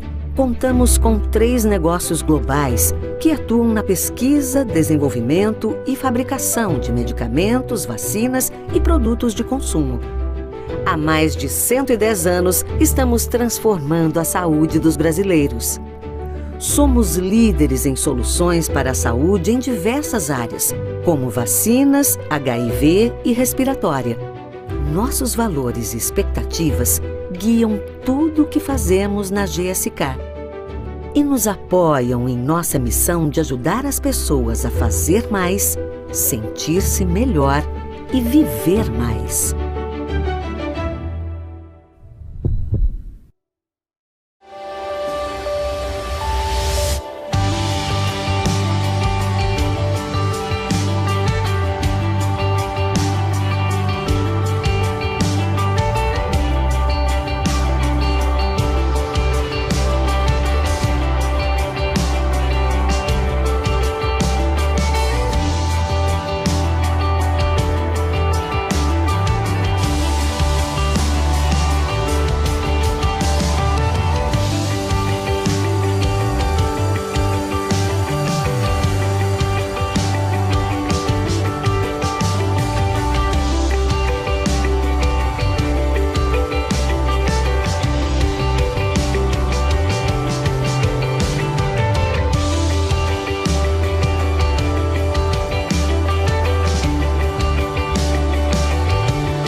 Microsoft Cloud for Healthcare brings together trusted capabilities to healthcare organizations and partners that enhances patient engagement, empowers health team collaboration, improves clinical and operational data insights, and protects sensitive health data. This integrated solution enables your organization to quickly access a portfolio of released and new healthcare capabilities tailored to the unique requirements of health data in the cloud. It unlocks the power of Microsoft 365, Azure, Dynamics 365, Power Platform, and our extensive partner ecosystem to create trusted end-to-end healthcare solutions. Together, it makes it faster and easier to provide more efficient care and helps support the end-to-end security, compliance, accessibility, and interoperability of health data. Microsoft Cloud for Healthcare empowers your organization to engage in more proactive ways with patients and gives caregivers tools to improve workflow efficiency, streamline collaboration, and connect data across existing sources to turn insight into action. Its connected cloud is designed to address your most pressing issues, enabling you with the speed and agility to adjust to change and build resiliency to help you weather today's challenges so you can begin to reimagine tomorrow. Microsoft Cloud for Healthcare, empowering health organizations to deliver better experiences, better insights, and better care. Learn more at aka.ms/cloud for healthcare.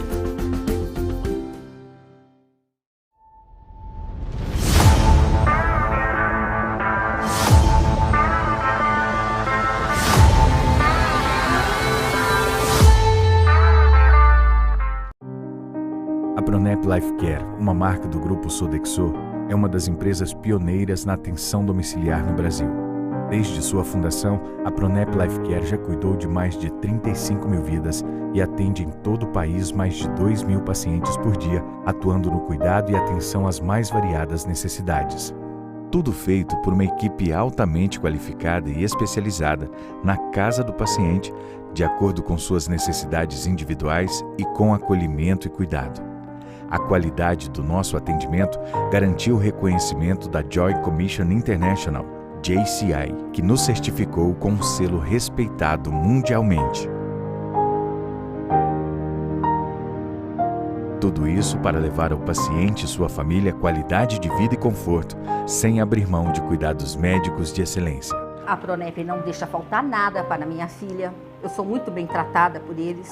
A equipe é muito boa, é tudo muito bem engrenadinho. É mais vida para o paciente, mais vida para você. Pronep, movidos pela vontade de fazer o bem. Nestes mais de 120 anos de história, entendemos o poder de um diagnóstico preciso e rápido na qualidade dos cuidados com a saúde. Quanto mais conhecimento, melhores são as decisões. E maiores as chances de superar desafios para vidas mais longas e com mais saúde. Por isso que na Roche Diagnóstica, investimos tanto em pesquisa para o desenvolvimento de soluções e equipamentos. Em pessoas que podem inovar e melhorar processos e serviços. E no compartilhamento deste conhecimento que produzimos para o benefício dos pacientes. Isso é valioso. Como líderes, devemos ter consciência e orgulho do nosso poder de impacto na gestão da saúde no Brasil. De desenvolver o mercado, antecipando necessidades e soluções. Queremos ampliar ainda mais nossas condições de produzir informações relevantes e seguras, viabilizando melhores decisões clínicas, para que as pessoas vivam mais e de maneira mais saudável. É isso que nos move. Possibilitar cada vez mais acesso à melhor medicina de precisão para o maior número de brasileiros.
Seja qual for o seu caminho profissional, o Senac tem um curso para você aprender fazendo.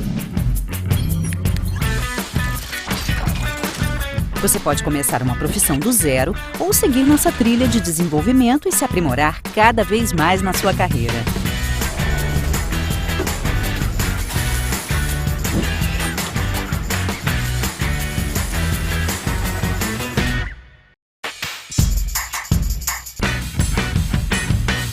Aprender fazendo é a metodologia exclusiva do Senac, que tem foco na prática e faz toda a diferença na formação dos nossos alunos.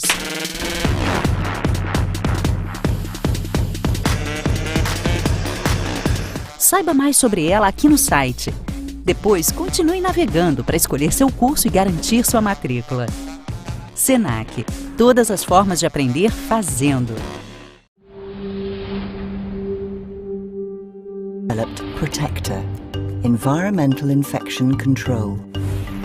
Based on international best practices, so we can assure a clean and safe hospital environment, the Protector Advantage is about people, process and technology. Through education and management, it achieves expertly trained and motivated frontline cleaning staff committed to their vital role in eradicating hospital-acquired infections. Standard processes detail who is responsible for cleaning which items and areas and what products and techniques to use.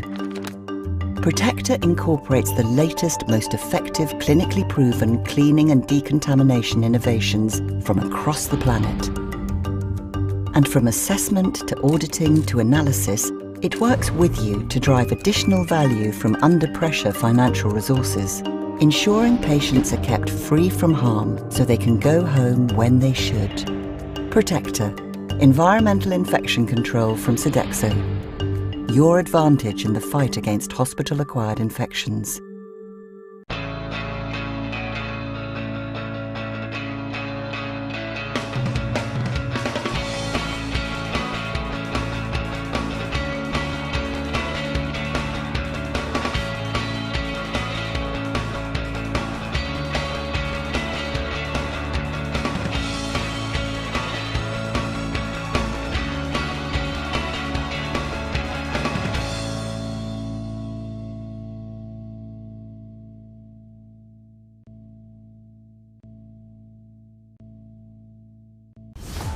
Você está na FIS Week. Aqui você encontra as versões imersivas do nosso evento, que vou explicar mais tarde. Você pode escolher o idioma aqui. Aqui você encontra todas as áreas da FIS Week representadas por monumentos históricos. Na pirâmide, você pode acessar o FIS e ainda conhecer mais sobre a história da construção. Aqui você poderá assistir aos painéis do FIS 21, participar da discussão através do chat, enviando perguntas e comentários, além de conferir informações sobre o painel e os participantes. O mesmo vale para o Simetria e o Commits. Clique nos monumentos para acessar os eventos. Você também pode acessar a Meeting Zone no nosso Mercado Central. Lá você pode agendar um meeting com os nossos parceiros e encontrar outras pessoas que estão participando da FIS Week. E você também pode conferir a programação, os palestrantes, relaxar ouvindo música no nosso Oasis e muito, muito mais. Aproveite a FIS Week e faça parte da maior experiência da saúde na América Latina.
Abrange completa seus 55 anos de caminhada com o propósito de democratizar o acesso ao sistema privado de saúde, de eficiência e qualidade. Enxergamos o futuro com bons olhos, mas sempre priorizando o presente. Abrange 55 anos.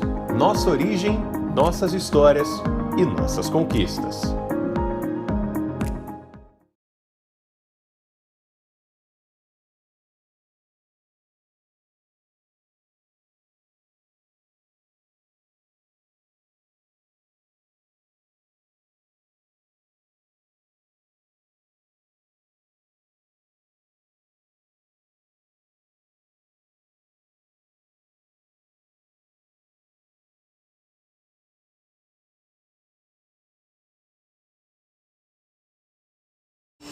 Desde que a Covid-19 chegou ao Brasil, uma força-tarefa de proporção histórica entrou em ação, ampliando a parceria entre os setores de saúde privado e público.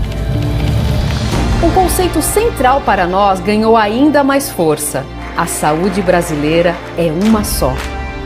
É um orgulho fazer parte dessa corrente. ANAP, Associação Nacional de Hospitais Privados, unidos pela saúde.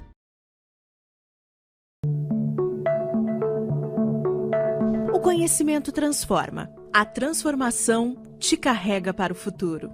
Onde você quer estar daqui a alguns anos? Qual habilidade você quer aprimorar? Que profissional de saúde você deseja ser? Como caminhar de mãos dadas com o seu futuro? As respostas de todas estas perguntas não se alcança sozinho. Ask Mind, porque nós somos incansáveis por conhecimento.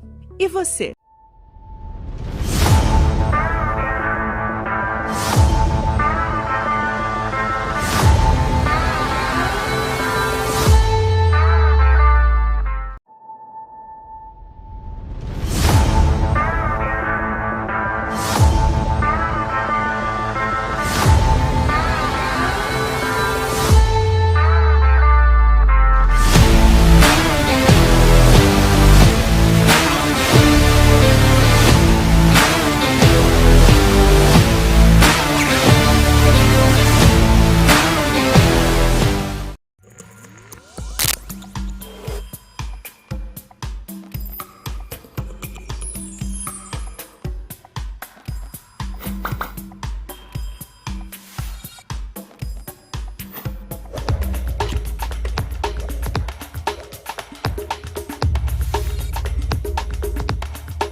A Bradesco Saúde desenvolveu uma série de iniciativas que promovem orientação e cuidado em meio à pandemia de Covid-19. É o Saúde Digital.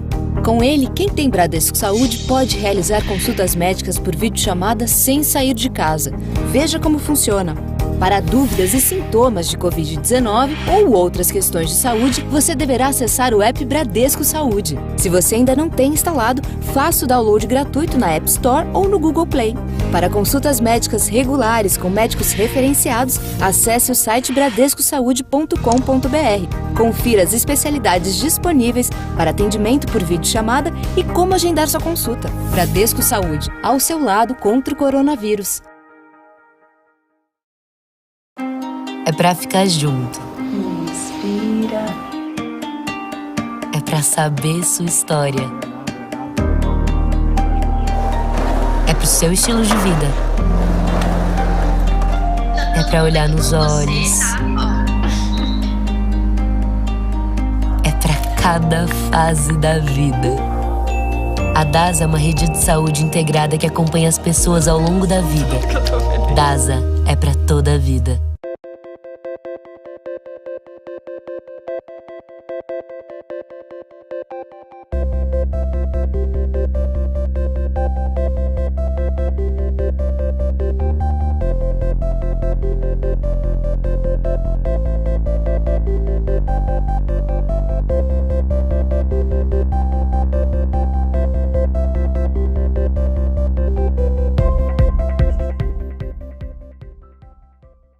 Para ser referência em medicina, é preciso ir além.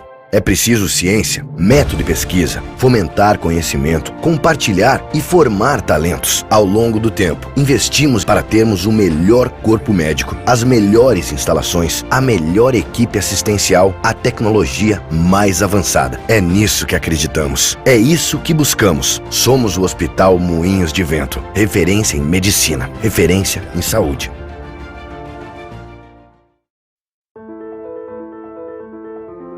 The body is an amazing organism, designed to run marathons, think of ideas, and see a beautiful world. It's capable of complex tasks. But when the body is compromised by disease or disorders, disabled by trauma or wounds, it needs help getting better. And that's why we're here, to create medical technology that saves lives and changes lives. For the heart, the soul, the ambitions, and the dreams of every person we touch, we are here to innovate, to look at challenges from all angles, to follow patients beyond diagnosis, through treatment and recovery, to get them back to their best body, living their best lives, and being their best selves. Our ambitions are big. We are working to give people surgery without incisions, contact lenses that treat allergies, implants that monitor themselves, real-time maps of the heart. We are redefining what the body can accomplish. And even though we are a diverse group of businesses, we share a common goal: save lives and ignite all that's possible in every body.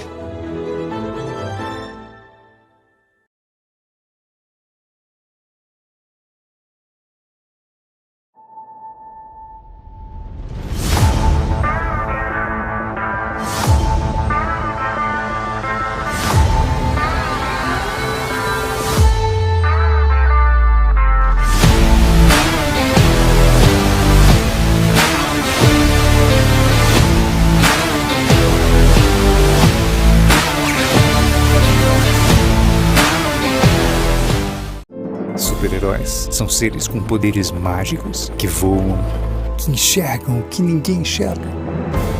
Hoje, fica claro que vivemos rodeados de super-heróis, dirigindo, acolhendo, cuidando, que têm feito da proteção do outro sua missão. Eles sempre estiveram aqui, só estavam disfarçados. Homenagem a quem tem feito mais do que o seu trabalho para mais gente ficar bem. Mater Dei 40 anos.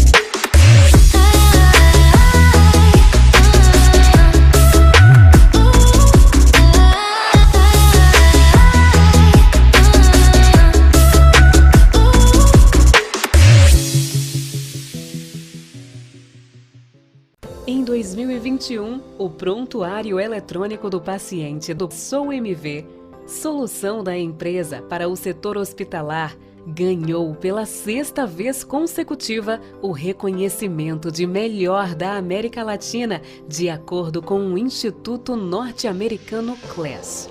Uma vitória que é nossa, de cada um que trabalha na MV. Quem faz o PEP sabe que por trás da solução tem muito esforço, dedicação e comprometimento. É por isso que esta conquista não é apenas da MV, é do Brasil, é nossa!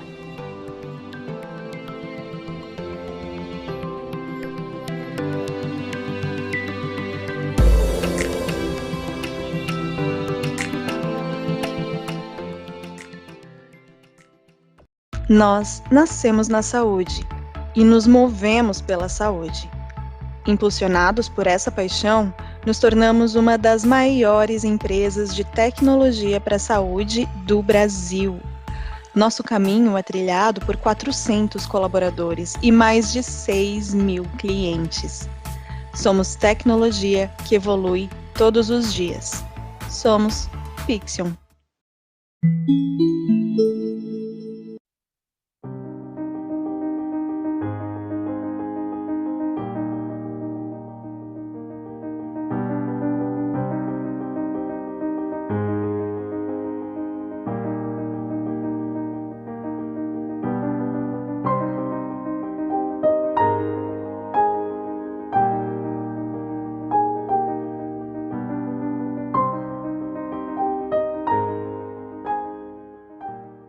Inspirar pessoas a cuidar de pessoas. Isso está conectado no olhar e no sorriso de quem é Sabin. De norte a sul do país, o jeito Sabin conecta você ao que existe de melhor em saúde integrada. Construímos pontes e histórias para contribuir com a comunidade, o meio ambiente e com um ecossistema empresarial mais humano, diverso e inclusivo. Seja aqui na sua casa ou na nossa casa, estamos de mãos dadas com a inovação e tecnologia para que a sua jornada de saúde seja completa. Grupo Sabin, presente e futuro conectados com a sua saúde.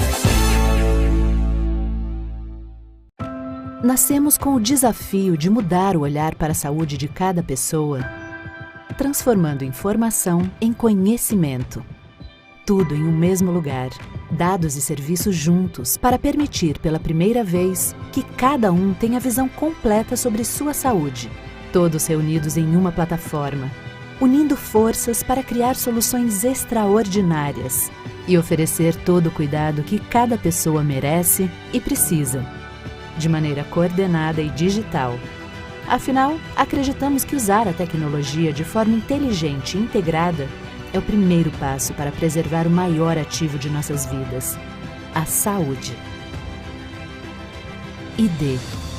Toda saúde é única.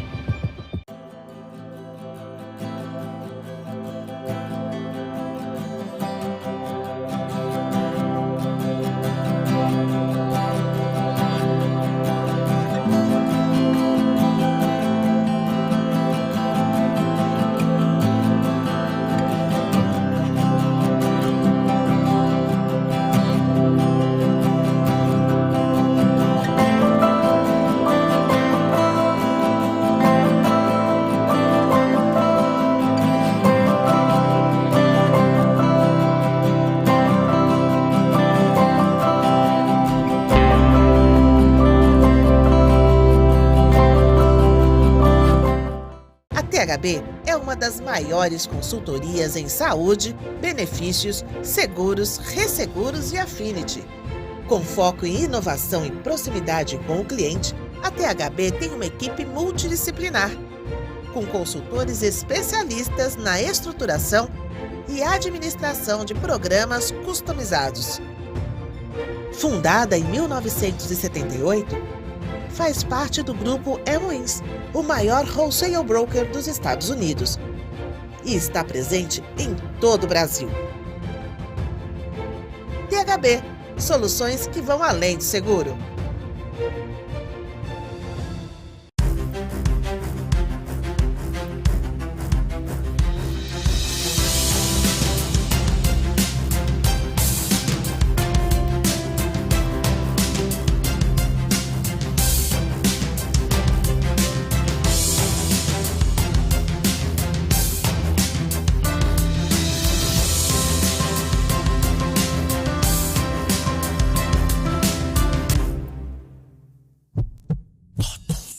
Transformar o cuidado, criando soluções acessíveis, proporcionando excelência em cada detalhe, somando expertises e multiplicando as capacidades assistenciais. É para isso que o Américas existe. Composto por 18 hospitais e 37 centros médicos e centros de excelência, distribuídos em 5 estados brasileiros e no Distrito Federal, o Américas promove o cuidado em mais de 60 especialidades médicas. Juntas, nossas marcas formam um sistema integrado de serviços de saúde, garantindo acesso a um atendimento diferenciado em todas as fases da vida, com excelência no acolhimento, humanização e alta performance. É assim, unindo estrutura, solidez, experiência e paixão pela medicina, que cumprimos a cada dia a nossa missão de ajudar as pessoas a viver de forma mais saudável e contribuir para que o sistema de saúde funcione melhor para todos. Onde tem Américas, tem saúde.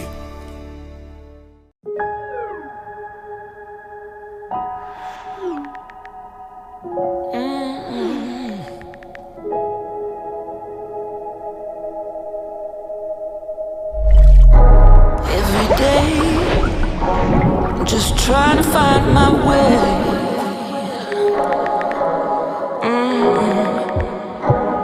Every day, just trying to find my way.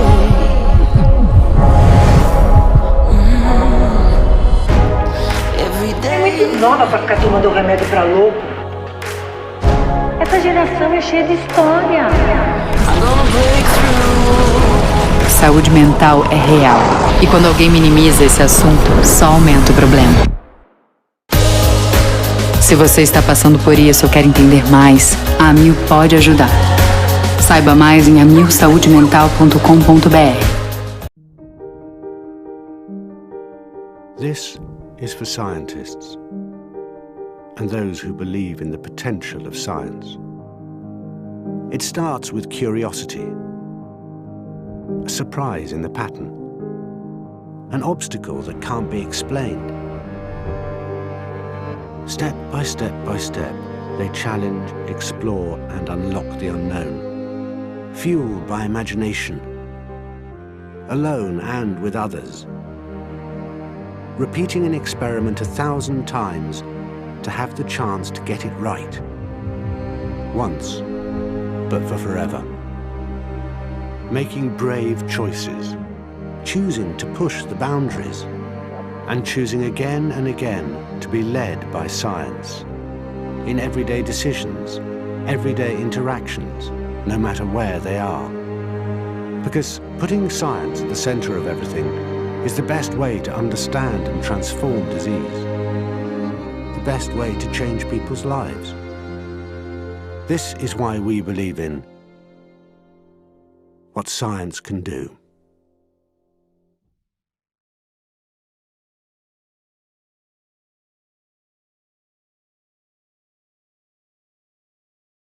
O Rio tem um laboratório que se importa com você, certificado e acreditado. Não paramos um minuto sequer na pandemia, realizando mais de 1 milhão de exames por mês. Conheça mais. Laboratório Blessing, de mãos dadas com a saúde e com você.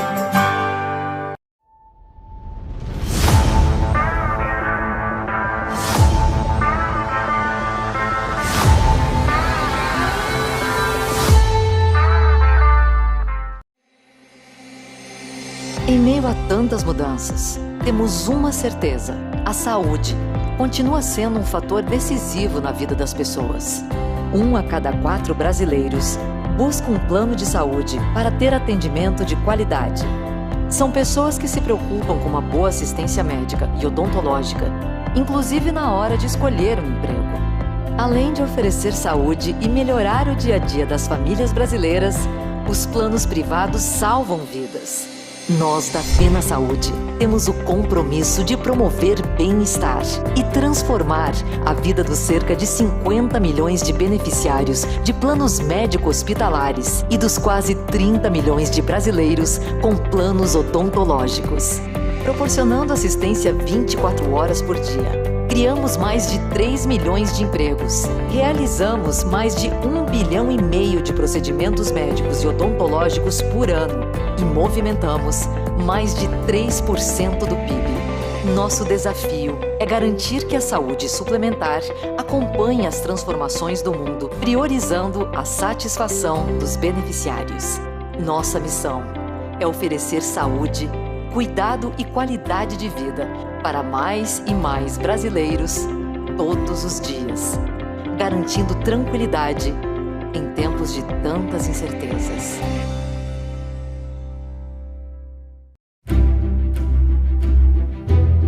Fazer com que as pessoas façam mais, sintam-se melhor e vivam mais. Essa é a nossa missão na GSK. Somos uma empresa de saúde global com foco em ciência.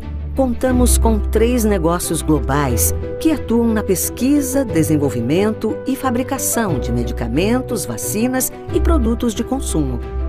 Há mais de 110 anos, estamos transformando a saúde dos brasileiros. Somos líderes em soluções para a saúde em diversas áreas, como vacinas, HIV e respiratória. Nossos valores e expectativas guiam tudo o que fazemos na GSK e nos apoiam em nossa missão de ajudar as pessoas a fazer mais, sentir-se melhor e viver mais.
Microsoft Cloud for Healthcare brings together trusted capabilities.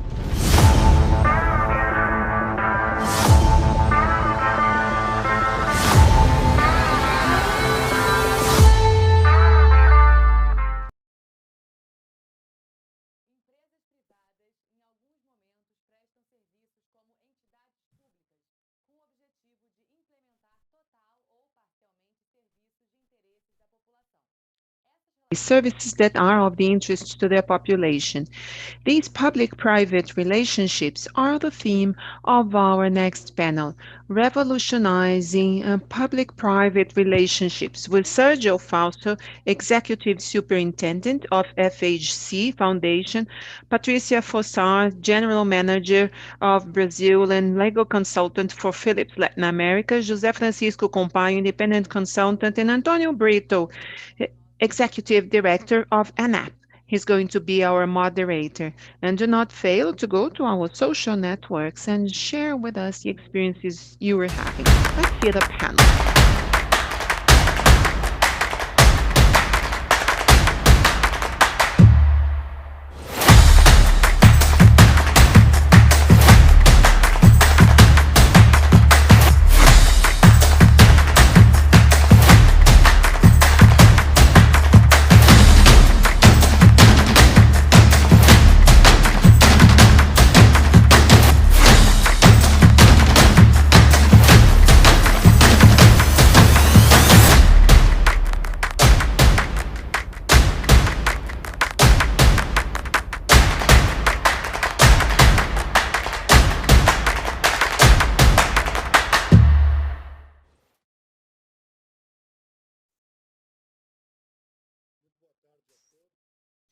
Good afternoon, everyone.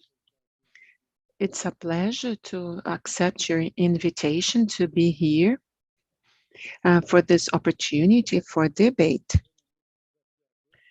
We have a very challenging theme to address involving public-private relationships in Brazil in health through compliance. So the idea of questioning whether we are revolutionizing these relationships or not.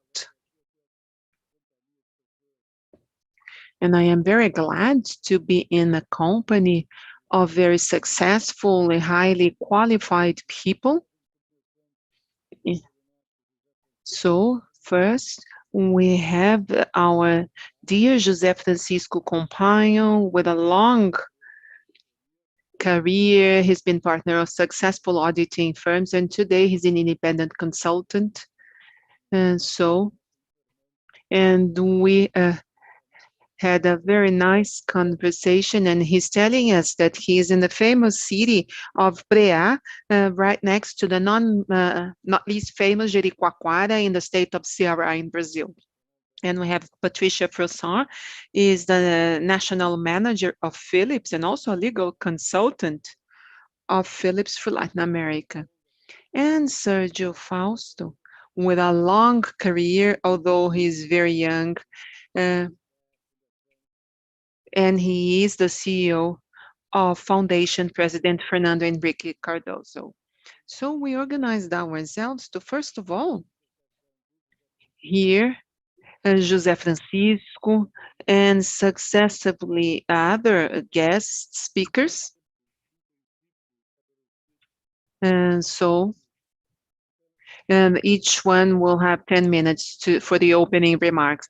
So José Francisco, please tell me your vision, the vision of Ceará, and your vision on public-private relationships, compliance, and health. So, link all the dots. Thank you very much. Good afternoon to all my fellow panelists and everyone watching us. I would like to thank the invitation of FIS Week for the invitation and for the initiative to organize this event. I'm going to give you an overview in order to encourage the chat and the conversation here.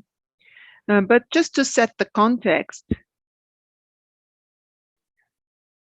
for later discussion, I would like to reinforce the event and a conference trying to have a more in-depth discussion about topics related to health could not be any more timely because everything that is going on because of the pandemic. Likewise, it's very opportune to discuss issues related to compliance and its derivations or consequences in society, and its impacts and consequences in the health care industry. I think it's very timely for us to have this discussion regarding compliance. Compliance has really boomed in Brazil from 2004 to 2018. Well, there was a combination of events, and Patricia is more on the day-to-day of compliance. So there was the boom of compliance, maybe due to two factors or two drivers, two events. First was the approval of the law, the Anti-Corruption Act, the Clean Record, as we call it here in Brazil. So it is a law that was regulating punishment for companies that were involved in actions against the government in terms of active corruption, with a legislation that can be criticized, but it followed the standards of other global existing laws. And at the same time, we also had the car wash operation, which, in my opinion,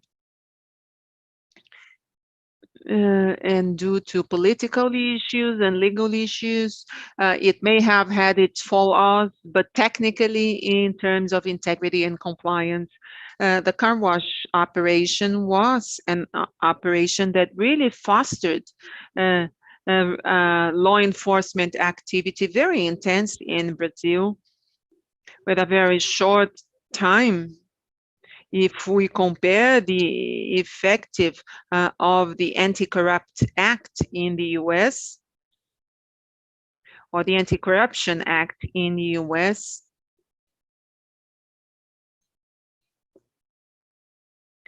but in addition to Brazil, it was approved in late 2013. In 2014, we had a car wash operation, and then there was a whole movement which somehow served as an incentive for companies to invest in their internal structures of compliance, integrity, and other issues related, and other things that encouraged or fostered activities related to compliance. So we had a period when there was a regulation landmark established in 2013-14 and law enforcement activity. And in terms of compliance activities, it's worked in a very explosive way, so to speak. It led to a boom in compliance activities. It's not because of luck, but it's because of pain, but companies had to structure themselves in a very short time span. And along this period, a few structures or public structures of corruption fighting form the pillars of the law enforcement activity, as I have just mentioned. As of the beginning of 2019, the scenario changed. To put it in a nutshell, so in a context where the structures that were created and developed, they rapidly provided quite significant results in the corporate world, they were dismantled, so to speak. The law enforcement activity then suffered a process of dismantling, which is quite significant. And today, practically, at least with regards to law enforcement activities, there are no more law enforcement activities.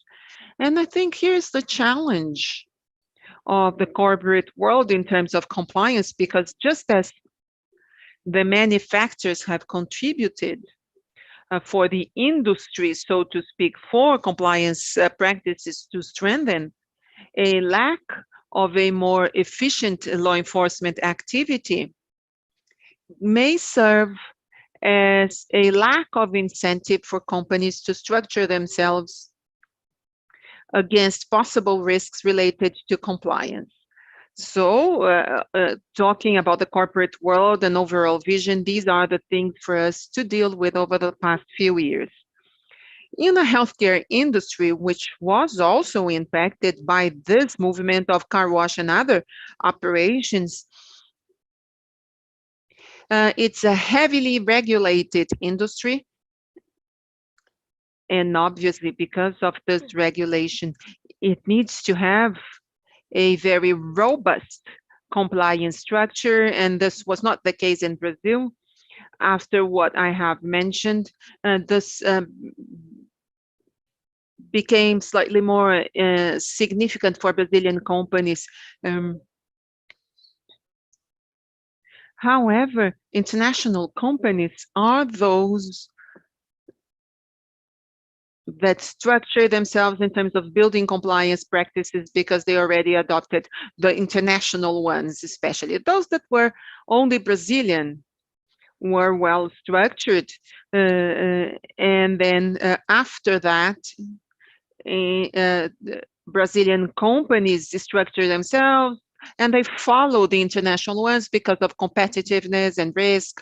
And so they were also joined the compliance world in the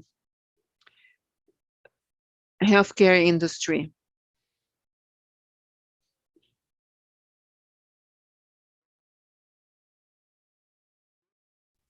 Well, I believe that one of the main challenges that we have ahead of us, especially for healthcare companies, and we are speaking of a wide range of companies with very specific characteristics, such as healthcare plans, hospitals, those that produce medical devices.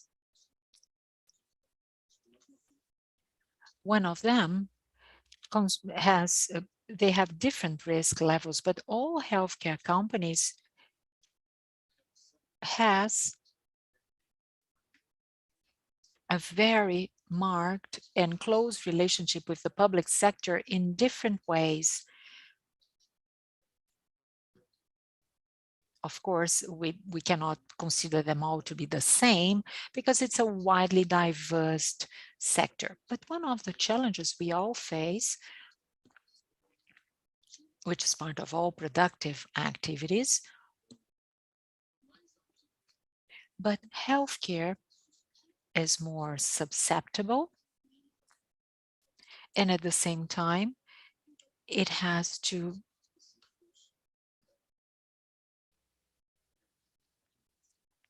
a number of risks which are innate to the industry.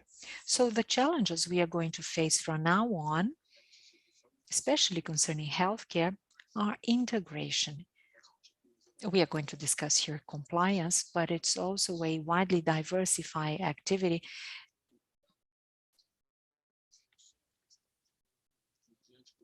And compliance goes beyond not only anti-corruption, it involves a number of issues of what the market calls corporate integrity and the concepts of ESG.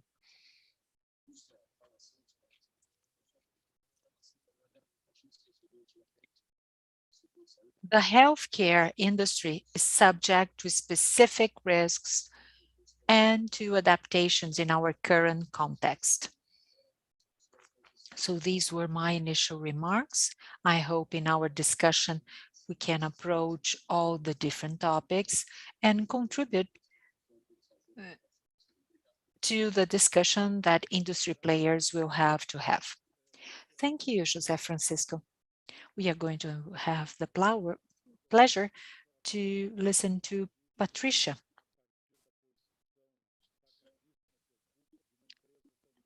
which will speak from her position in a top company.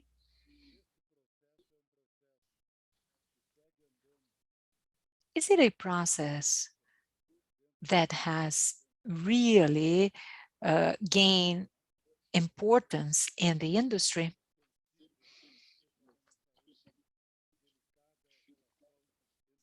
And how do you see this delicate correlation between public and private? Pleasure to have you here. Well, thank you very much for the invitation.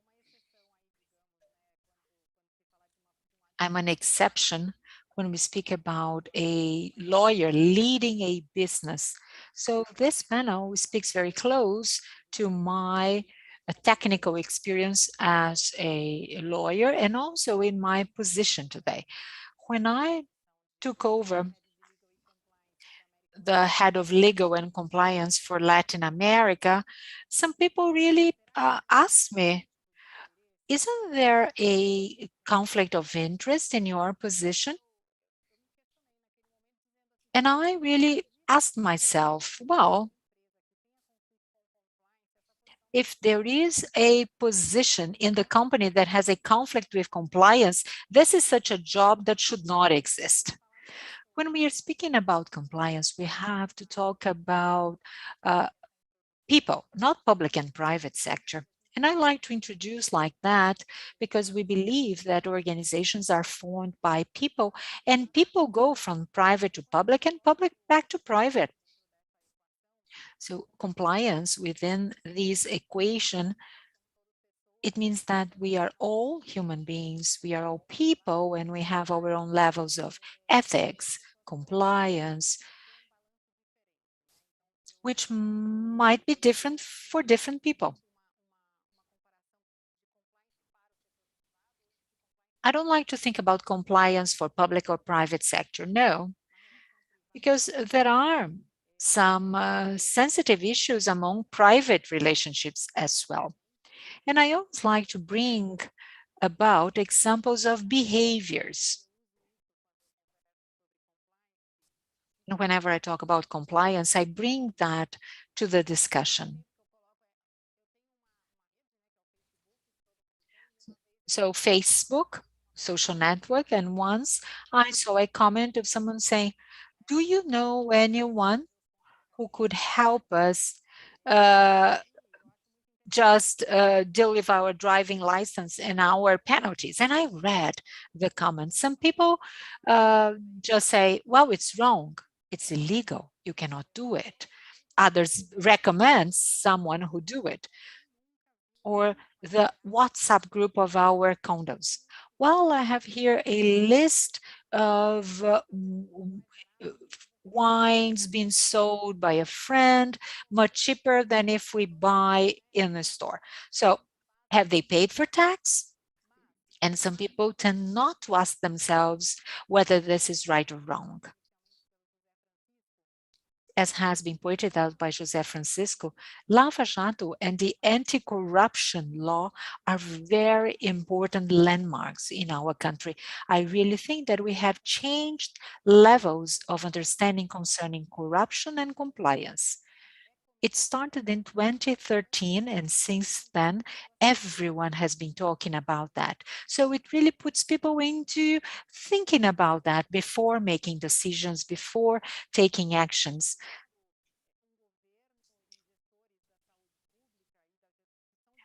There is, everyone is the same. We really have to understand that there are people, people change, and we have to take our concepts wherever we go. Once we start to see that, I'm sure we'll be able to have a more reasonable thinking. I see people who say, well, this is wrong, it should be like that. But there was a period during a period of blindness, so to speak, ethical blindness. And I'm talking about people, population, everything. And I can see less and less tolerance concerning that, people really wanting to do the right thing. Well, after this general information, Philips is a leader in healthcare and technology, and of course, it has to interact with the government. It wouldn't be fair with our SUS patients. So why aren't I going to sell to the government if I know that why am I not going to do business with that where 50% of the hospitals lies? There are 3,500 private hospitals and 3,000 public hospitals in Brazil. So if I don't sell to them, the population won't have access to whatever I have to sell. And we have relationships with the government. Philips has been in the market for 130 years.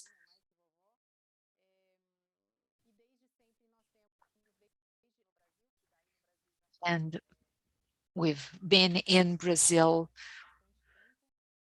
for many years, somewhat fewer than 130, and we've been very successful in our relationships. Our compliance policies are robust enough to avoid compliance problems, and if they happen, because we are speaking about people, we have to take quick measures. And this is why a good compliance manual should have measures in case of violation. If there is anything wrong, you detect that and you end up paying the price. I strongly believe in this relationship with public and private sector. We have a public-private partnership which is very active. The first one in healthcare, I believe, is the only one for health diagnostics with the government of Bahia. It started in 2015. We, from the private sector, invested $40 million to create 11 diagnostic centers in 11 different hospitals, and we created one single report preparation. So we've increased 44% the capacity of running or doing these tests. And the public contract is just similar to the private contract, where we've created KPIs to really confirm whether we have provided what was combined. We have an independent audit that inspects the contract.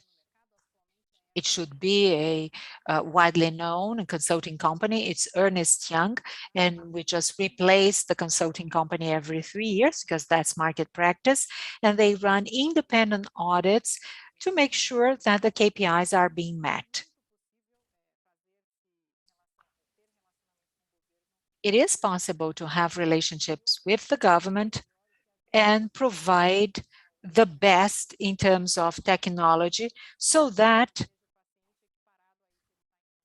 the final beneficiary will be the patient, regardless of going to a private or a public hospital.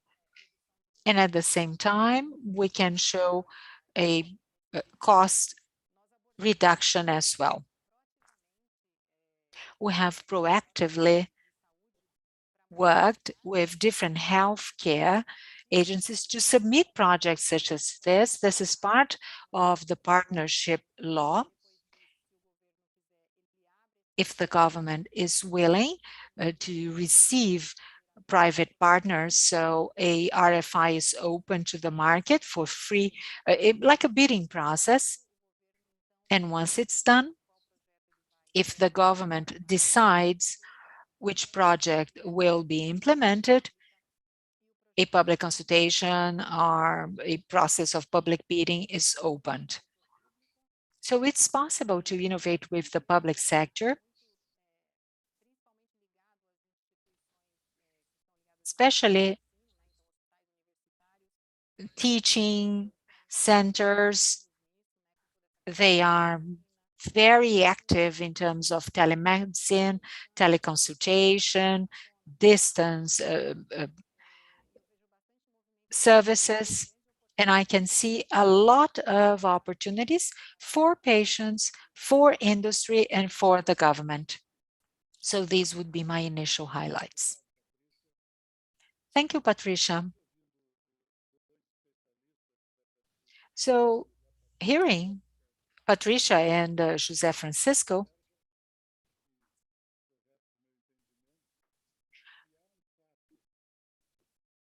I am under the impression that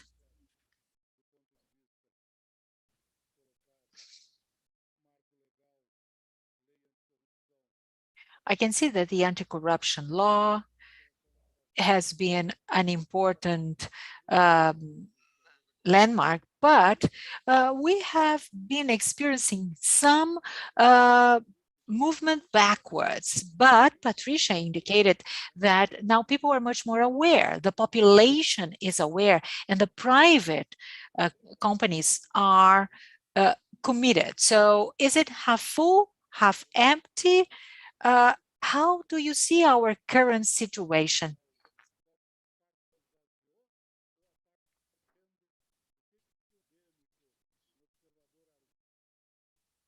What do you Sergio, such a close observer, would recommend that we interpret that? Well, I think the glass is getting filled up. I am the only one who's not a specialist in the topic, but I'm going to try to give you a broader perspective here. And within this broader perspective, that despite any possible setbacks in a more recent period, there is a clear trend, not just in this industry, but in many other industries of the Brazilian economy, to adjust themselves in order to comply with international standards. This is important. Brazil is a signatory of at least 3 anti-corruption conventions that are very important. The United Nations, the OECD, and the American states. And Brazil is a signatory of that regime. Now, Brazil is trying to get a seat in the OECD. One of the obstacles for Brazil to join OECD is non-compliance in the area of corruption. So a monitoring group was created for Brazil because of the recent setbacks. So there is a set of international pressures of multilateral organizations because Brazil is not an island or an outcast in international scenario, but there are some attempts in making Brazil an outcast, but Brazil will not be an outcast. So this obliges the private industry to play this game, wants to play the game of compliance from the understanding, as José Francisco mentioned, extended, incorporating certain responsibilities towards a society. And this applies for the set of companies and more specifically for one industry, which is the healthcare industry, that provides essential services and goods for the population. It's not just by chance that it is a heavily regulated industry. Just from my memory, except for the financial industry, I don't think there is any other industry in the Brazilian economy where the private initiative is so heavily regulated. This is related because this industry offers essential services and goods. So this industry is likely to grow because of very specific things. Number one, Brazil has been going through a process of demographic and transition that is very, very fast. Brazil is aging very fast, and this will change the profile of demand for healthcare. So epidemiologically speaking, we still have demands that are typical of an underdeveloped country because the number of young people and children is going down in terms of share of the total population, and the country has advanced. And because we are increasing the share of the population that is elderly, Brazil is an important market in terms of equipment and consumption of goods and services in healthcare. But there is some weight in a distribution because of the set of major companies operating in this industry. So this is an industry that will grow. It's a heavily regulated industry, and regulation has been undergoing transformation. So it's important that this is internalized by companies, and it is being internalized by companies. And then we will need to separate apples from oranges.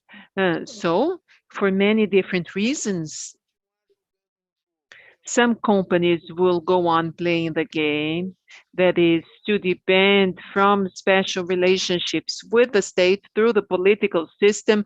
We have the COVID investigation commission, and other companies are already playing a different game, not just because they are vested, because they're saints. They are in the market of services and goods and the capitals market. And if they don't do that, they will be out. And the reputational risk that they run today is a very significant reputational risk, and they are aware of that. And they are trying to be structured and to be ready for that. So I see that in spite of any setbacks, the future is better than the present. The glass is filling up. So this is good for Brazil, good for this industry, and it is important that the political world should change too, and that companies should be very specific in terms of creating boundaries that cannot be crossed. Because either you do that or we are going to sink. It will be a wreck.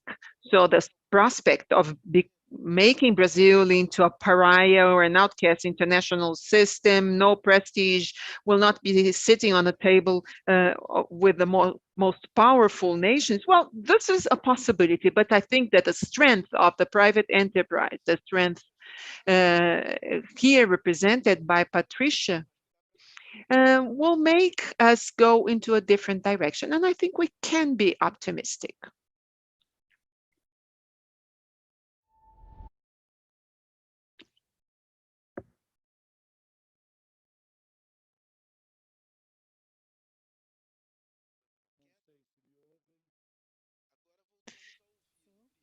Now we're back live.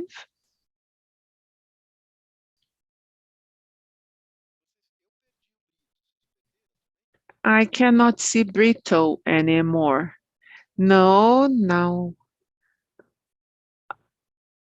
I heard everything that you said. Brito.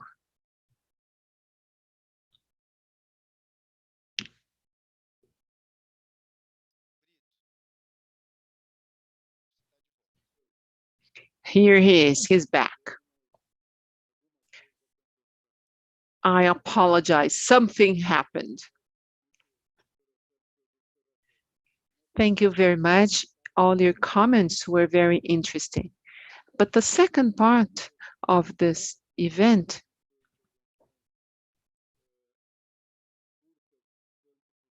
and now we want to have interventions. And I would like to start asking you a few questions that are leading characters playing a game in the public sector. And there is an ethical sense of everyone playing this public game. And there are some pressures of the civil society, organisms, and control towards the public sector. And some of them will lead to a better result or a worse result. Would you accept my provocation of getting these three players and tell me who's going to do better or worse in the public sector? Legislation controls will be better.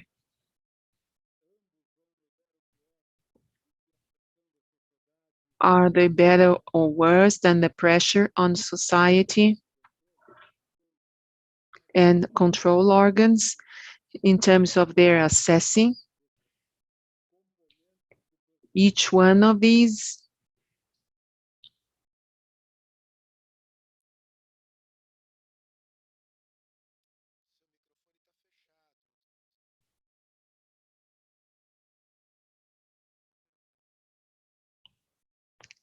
So your provocation has been very interesting, Brito. And I might be the least optimistic in the group. I agree with everyone that the fight against corruption is not a sprint, but rather a marathon. And we are having a test of tiredness. And actually, this is a snapshot.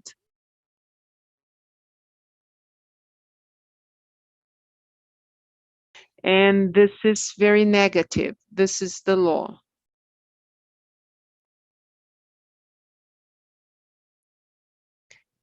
And if I may say so, we have just recently approved the law. The act that has just passed in the Congress, and there is a clear indication of the political world for corporate defense of actions of mismanagement. So the thing that really caught our attention in this act is the clause saying that for anyone to accuse a public agent, we need to prove their intention of malice. This is impossible. So just drawing a parallel, the Anti-Corruption Act talked about objective responsibility. And this might be the most strict issue, legally speaking. If we generate a consequence in the law, it doesn't matter whether you had the intention or not, but you have an objective responsibility. And it defines that you need to prove the intention of the manager. So here there is a movement in the opposite direction. So in terms of legislation, and we could also say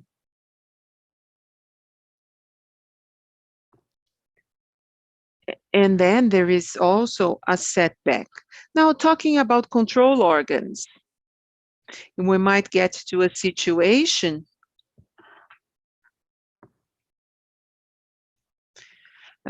but everything is at a standstill in relation to fighting corruption and in terms of law enforcement. You see the prosecutor's office, that nothing goes forward, they have no interest, and this is the biggest symbol of setback of control activities. So this control activity is not prepared for an action in terms of political action, and we are dealing with, I wouldn't like to put the car wash operation on a pedestal, but they provided very clear benefits for the anti-corruption practices. But it's not just the car wash, but the structure that made car wash possible. And for it to start in the prosecutor's office, it's under severe attack that has already generated concrete results. So when we look at the two main control agencies, federally speaking, so we have the Attorney General that are loosening the actions of making public managers responsible. I think that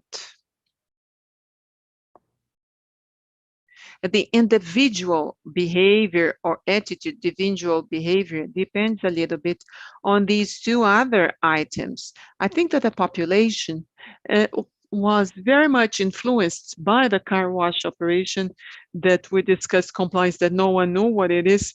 You got in a taxi, the taxi driver, in a restaurant, everywhere.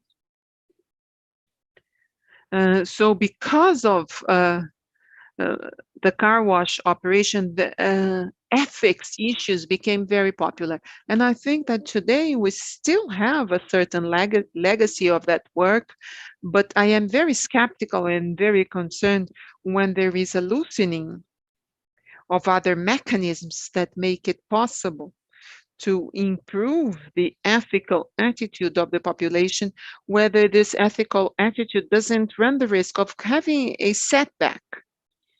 So I think that we are under a challenge.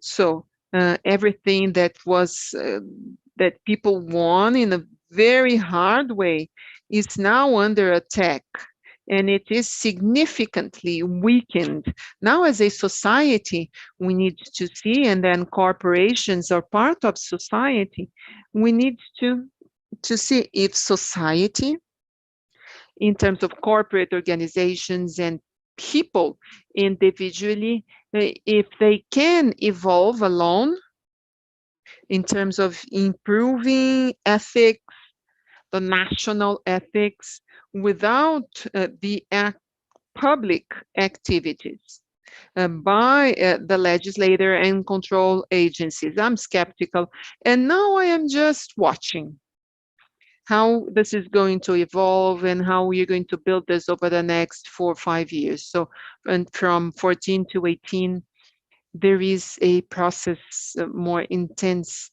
of dismantling. There are some studies relating optimism to the weather. When I see that José Francisco is pessimistic in the very sunny coast of Ceará, and I can see someone optimistic in the gloomy São Paulo, well, it's kind of gloomy here in São Paulo if I were to depend on that, but I'm also very optimistic. Every year we have a survey with 3,000 health managers globally. And here we're talking about people in Europe, Brazil, Latin America, China, North America. And we measure a few things, including something that is very optimistic, something that has been demonstrated in the research in the people in healthcare, in spite of everything that the healthcare industry dealt with globally, they're all very optimistic. If they are optimistic after managing hospitals during the pandemic of the COVID, and thank God now things are much better, why wouldn't I be optimistic? I think that in terms of legislation, we already have many acts. I don't think we need more laws. The Anti-Corrupt Act has been a milestone or a landmark, but it already existed in the penal code with active and passive corruption.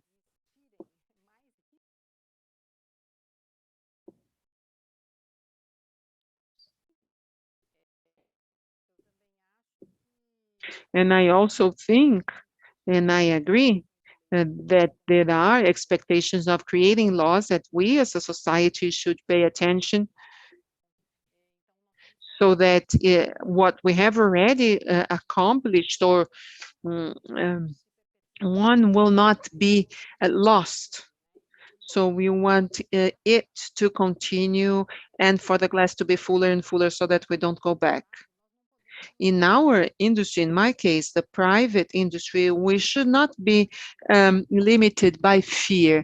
Our policies need to be very clear. Our limits need to be very clear. We need to train our sales forces very intensely so that our limits are not,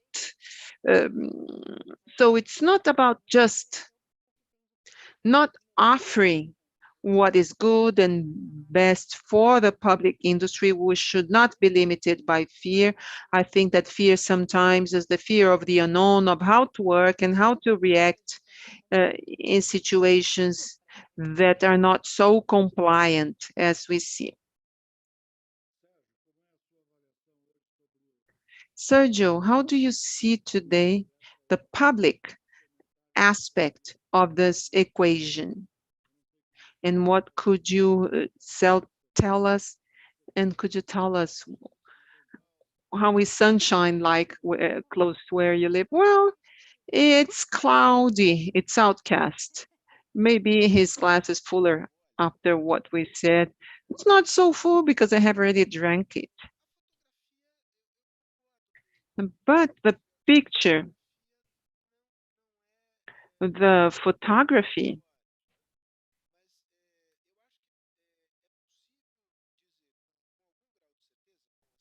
so we can say with some degree of certainty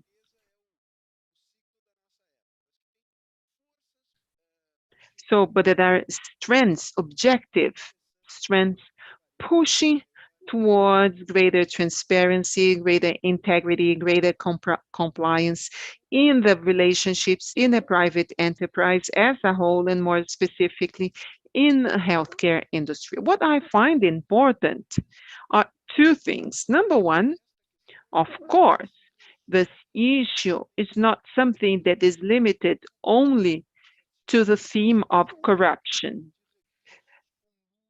And so there are many different resources and an agreement between civil servants and private companies and the government. So the regulation in health is much broader than this, and it's clearer than ever now in the pandemic with vaccines, patents. And the issue that is put, which is the theme that is universal or integral as understood by the Constitution, increasingly more expensive medications, the legal or the judiciary system is under greater and greater pressure.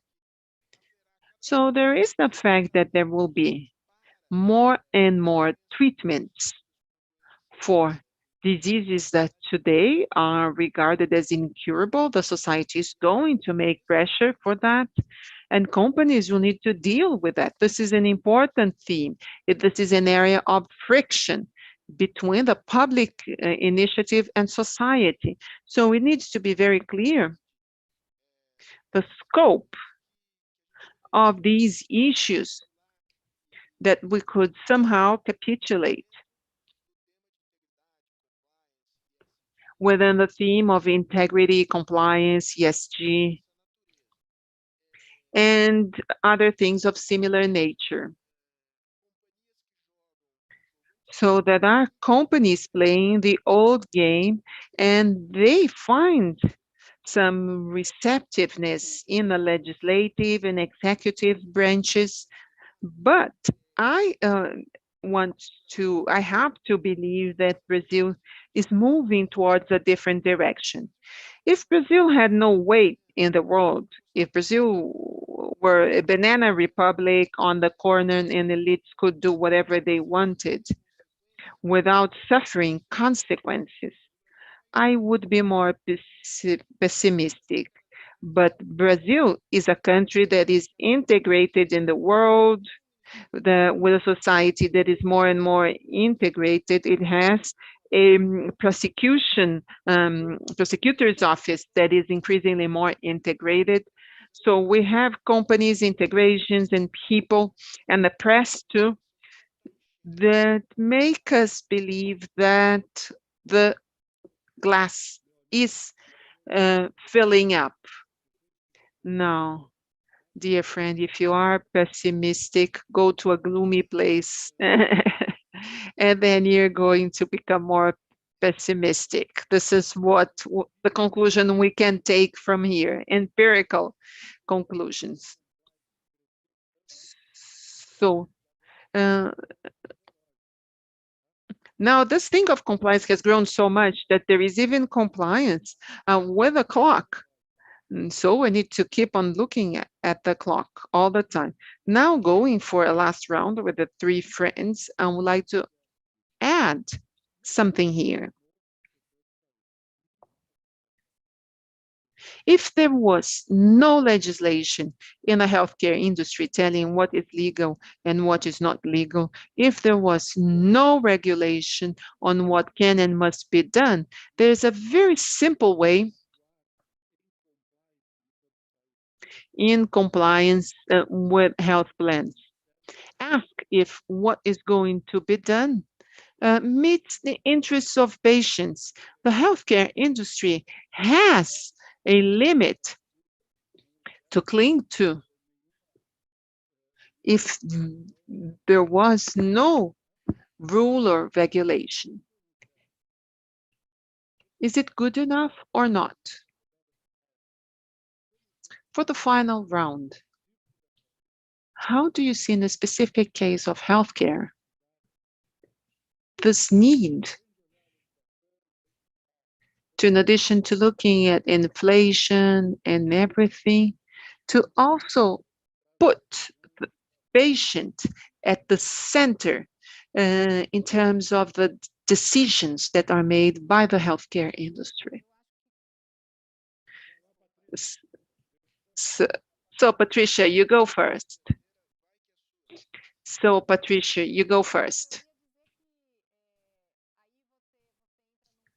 I would say that then you get to a point that companies need to work more and more on, which is their mission. What is your purpose? And I think that once again, it's getting clearer and clearer that there is no work without purpose. People ask themselves, why am I working for this company? Does this company pollute? Do they sell products that will affect the health of people? So I think that the more people ask themselves this question, because they consume that product, and I think that transparency is increasingly more required, and there is not much space for those who are not compliant with these rules and within these limits. So we have this mission, incorporate the mission, which is to improve the lives of people, and I cannot do that. I can simply sell a product that is not good quality. I need to provide conditions for my employees to work in my company and also to be in good health. It's not just my what I do, but it's how I operate in society. And there's no way back. And as we work with people, and this has grown a lot in the pandemic, people were wondering, why should I go to the office? Why can't I work from home? My mental health matters more. And same thing for compliance. What you sell, does it have quality or not? I think that we as companies have this mission. And I think this is what is going to tell us which companies will remain in the future. Now, brief final comments by José Francisco and last Sergio. So very briefly, I agree with Patricia. And as I said in the beginning, there's the issue of integrating compliance practices that are traditional and other issues in the business as we call corporate integrity. And this agrees very much with what Patricia said. Today, it's not enough not to do it. Companies need to think for themselves where they are positioned, but it's fundamental for healthcare companies, and especially with all the learning,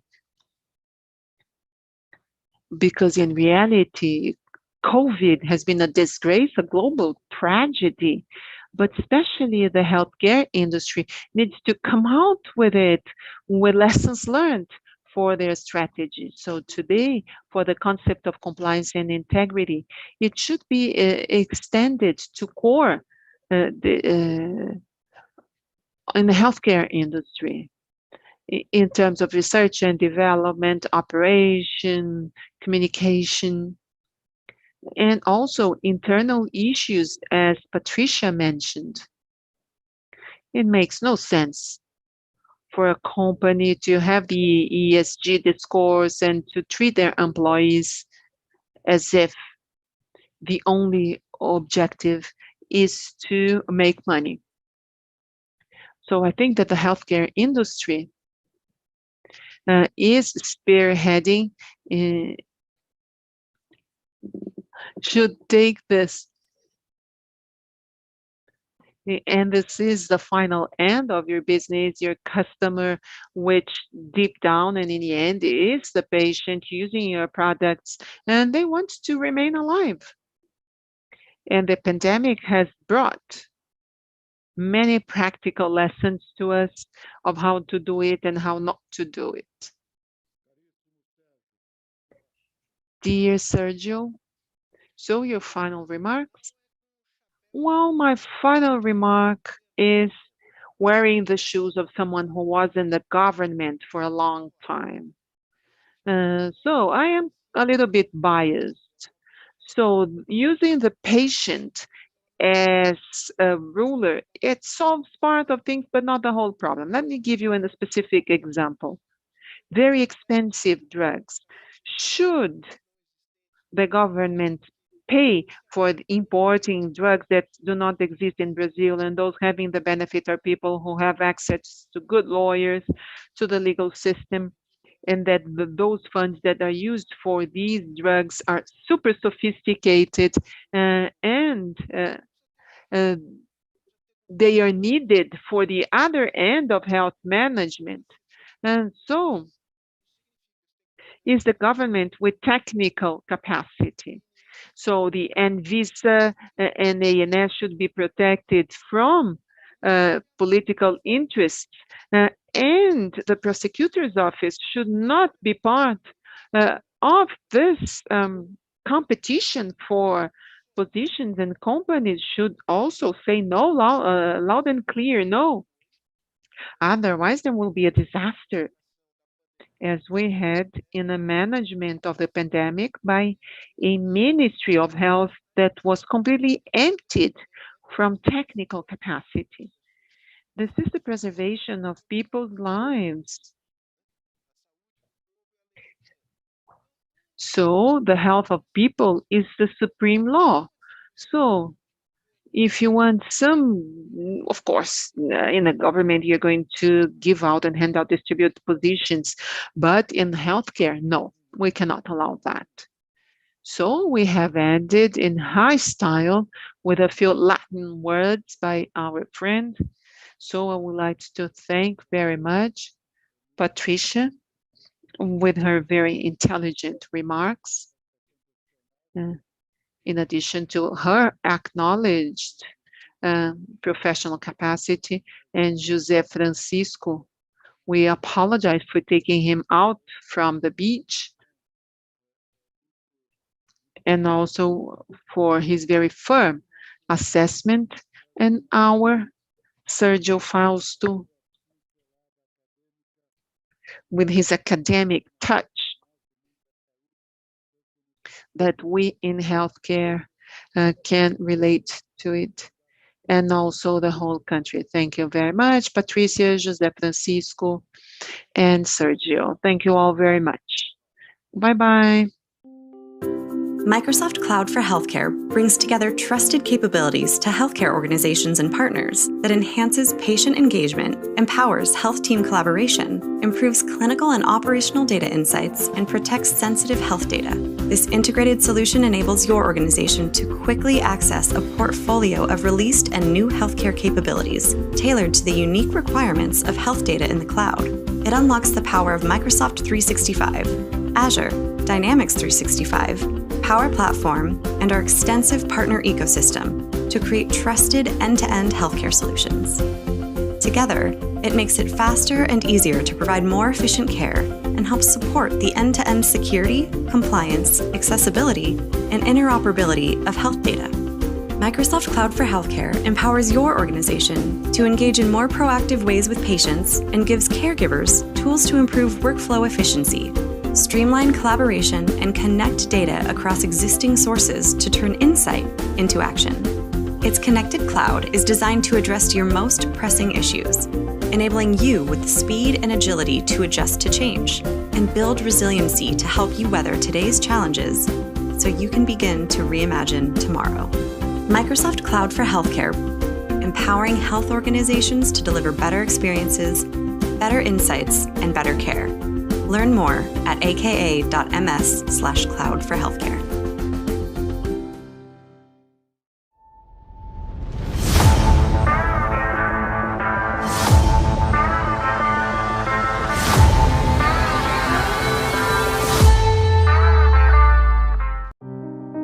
A Pronep Life Care, uma marca do grupo Sodexo, é uma das empresas pioneiras na atenção domiciliar no Brasil. Desde sua fundação, a Pronep Life Care já cuidou de mais de 35 mil vidas e atende em todo o país mais de 2.000 pacientes por dia, atuando no cuidado e atenção às mais variadas necessidades. Tudo feito por uma equipe altamente qualificada e especializada na casa do paciente, de acordo com suas necessidades individuais e com acolhimento e cuidado. A qualidade do nosso atendimento garantiu o reconhecimento da Joint Commission International, JCI, que nos certificou com um selo respeitado mundialmente. Tudo isso para levar ao paciente e sua família qualidade de vida e conforto, sem abrir mão de cuidados médicos de excelência. A Pronep não deixa faltar nada para minha filha. Eu sou muito bem tratada por eles. A equipe é muito boa, é tudo muito bem engrenadinho. É mais vida para o paciente, mais vida para você. Pronep, movidos pela vontade de fazer o bem. Nestes mais de 120 anos de história, entendemos o poder de um diagnóstico preciso e rápido na qualidade dos cuidados com a saúde. Quanto mais conhecimento, melhores são as decisões. E maiores as chances de superar desafios para vidas mais longas e com mais saúde. Por isso que na Roche Diagnóstica investimos tanto em pesquisa para o desenvolvimento de soluções e equipamentos. Em pessoas que podem inovar e melhorar processos e serviços. E no compartilhamento deste conhecimento que produzimos para o benefício dos pacientes. Isso é valioso. Como líderes, devemos ter consciência e orgulho do nosso poder de impacto na gestão da saúde no Brasil. De desenvolver o mercado, antecipando necessidades e soluções. Queremos ampliar ainda mais nossas condições de produzir informações relevantes e seguras, viabilizando melhores decisões clínicas, para que as pessoas vivam mais e de maneira mais saudável. É isso que nos move. Possibilitar cada vez mais acesso à melhor medicina de precisão para o maior número de brasileiros.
Seja qual for o seu caminho profissional, o Senac tem um curso para você aprender fazendo. Você pode começar uma profissão do zero ou seguir nossa trilha de desenvolvimento e se aprimorar cada vez mais na sua carreira.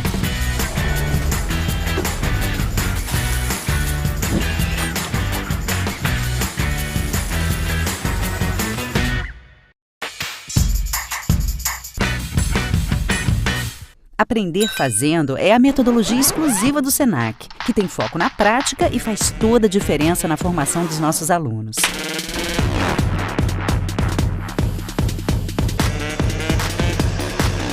Saiba mais sobre ela aqui no site. Depois, continue navegando para escolher seu curso e garantir sua matrícula. Senac, todas as formas de aprender fazendo. Developed Protector, Environmental Infection Control. Based on international best practices, so we can assure a clean and safe hospital environment, the Protector Advantage is about people, process and technology. Through education and management, it achieves expertly trained and motivated frontline cleaning staff committed to their vital role in eradicating hospital-acquired infections. Standard processes detail who is responsible for cleaning which items and areas and what products and techniques to use. Protector incorporates the latest, most effective, clinically proven cleaning and decontamination innovations from across the planet. And from assessment to auditing to analysis, it works with you to drive additional value from under-pressure financial resources. ensuring patients are kept free from harm so they can go home when they should. Protector, environmental infection control from Sodexo. Your advantage in the fight against hospital-acquired infections.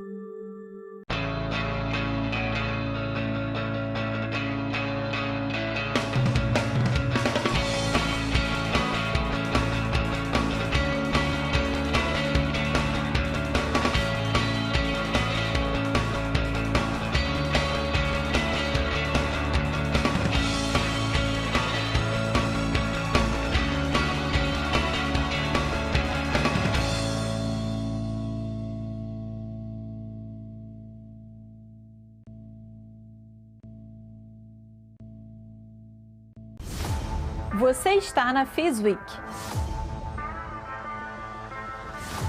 Aqui você encontra as versões imersivas do nosso evento, que vou explicar mais tarde. Você pode escolher o idioma aqui. Aqui você encontra todas as áreas da FIS Week representadas por monumentos históricos.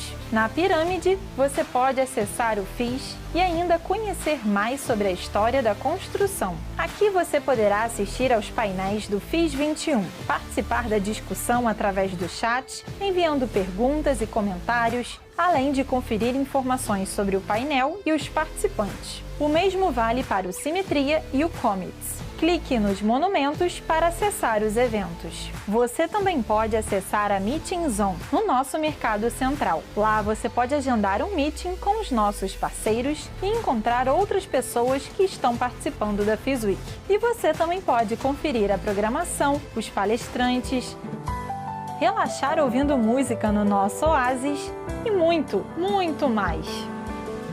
Aproveite a FIS Week e faça parte da maior experiência da saúde na América Latina.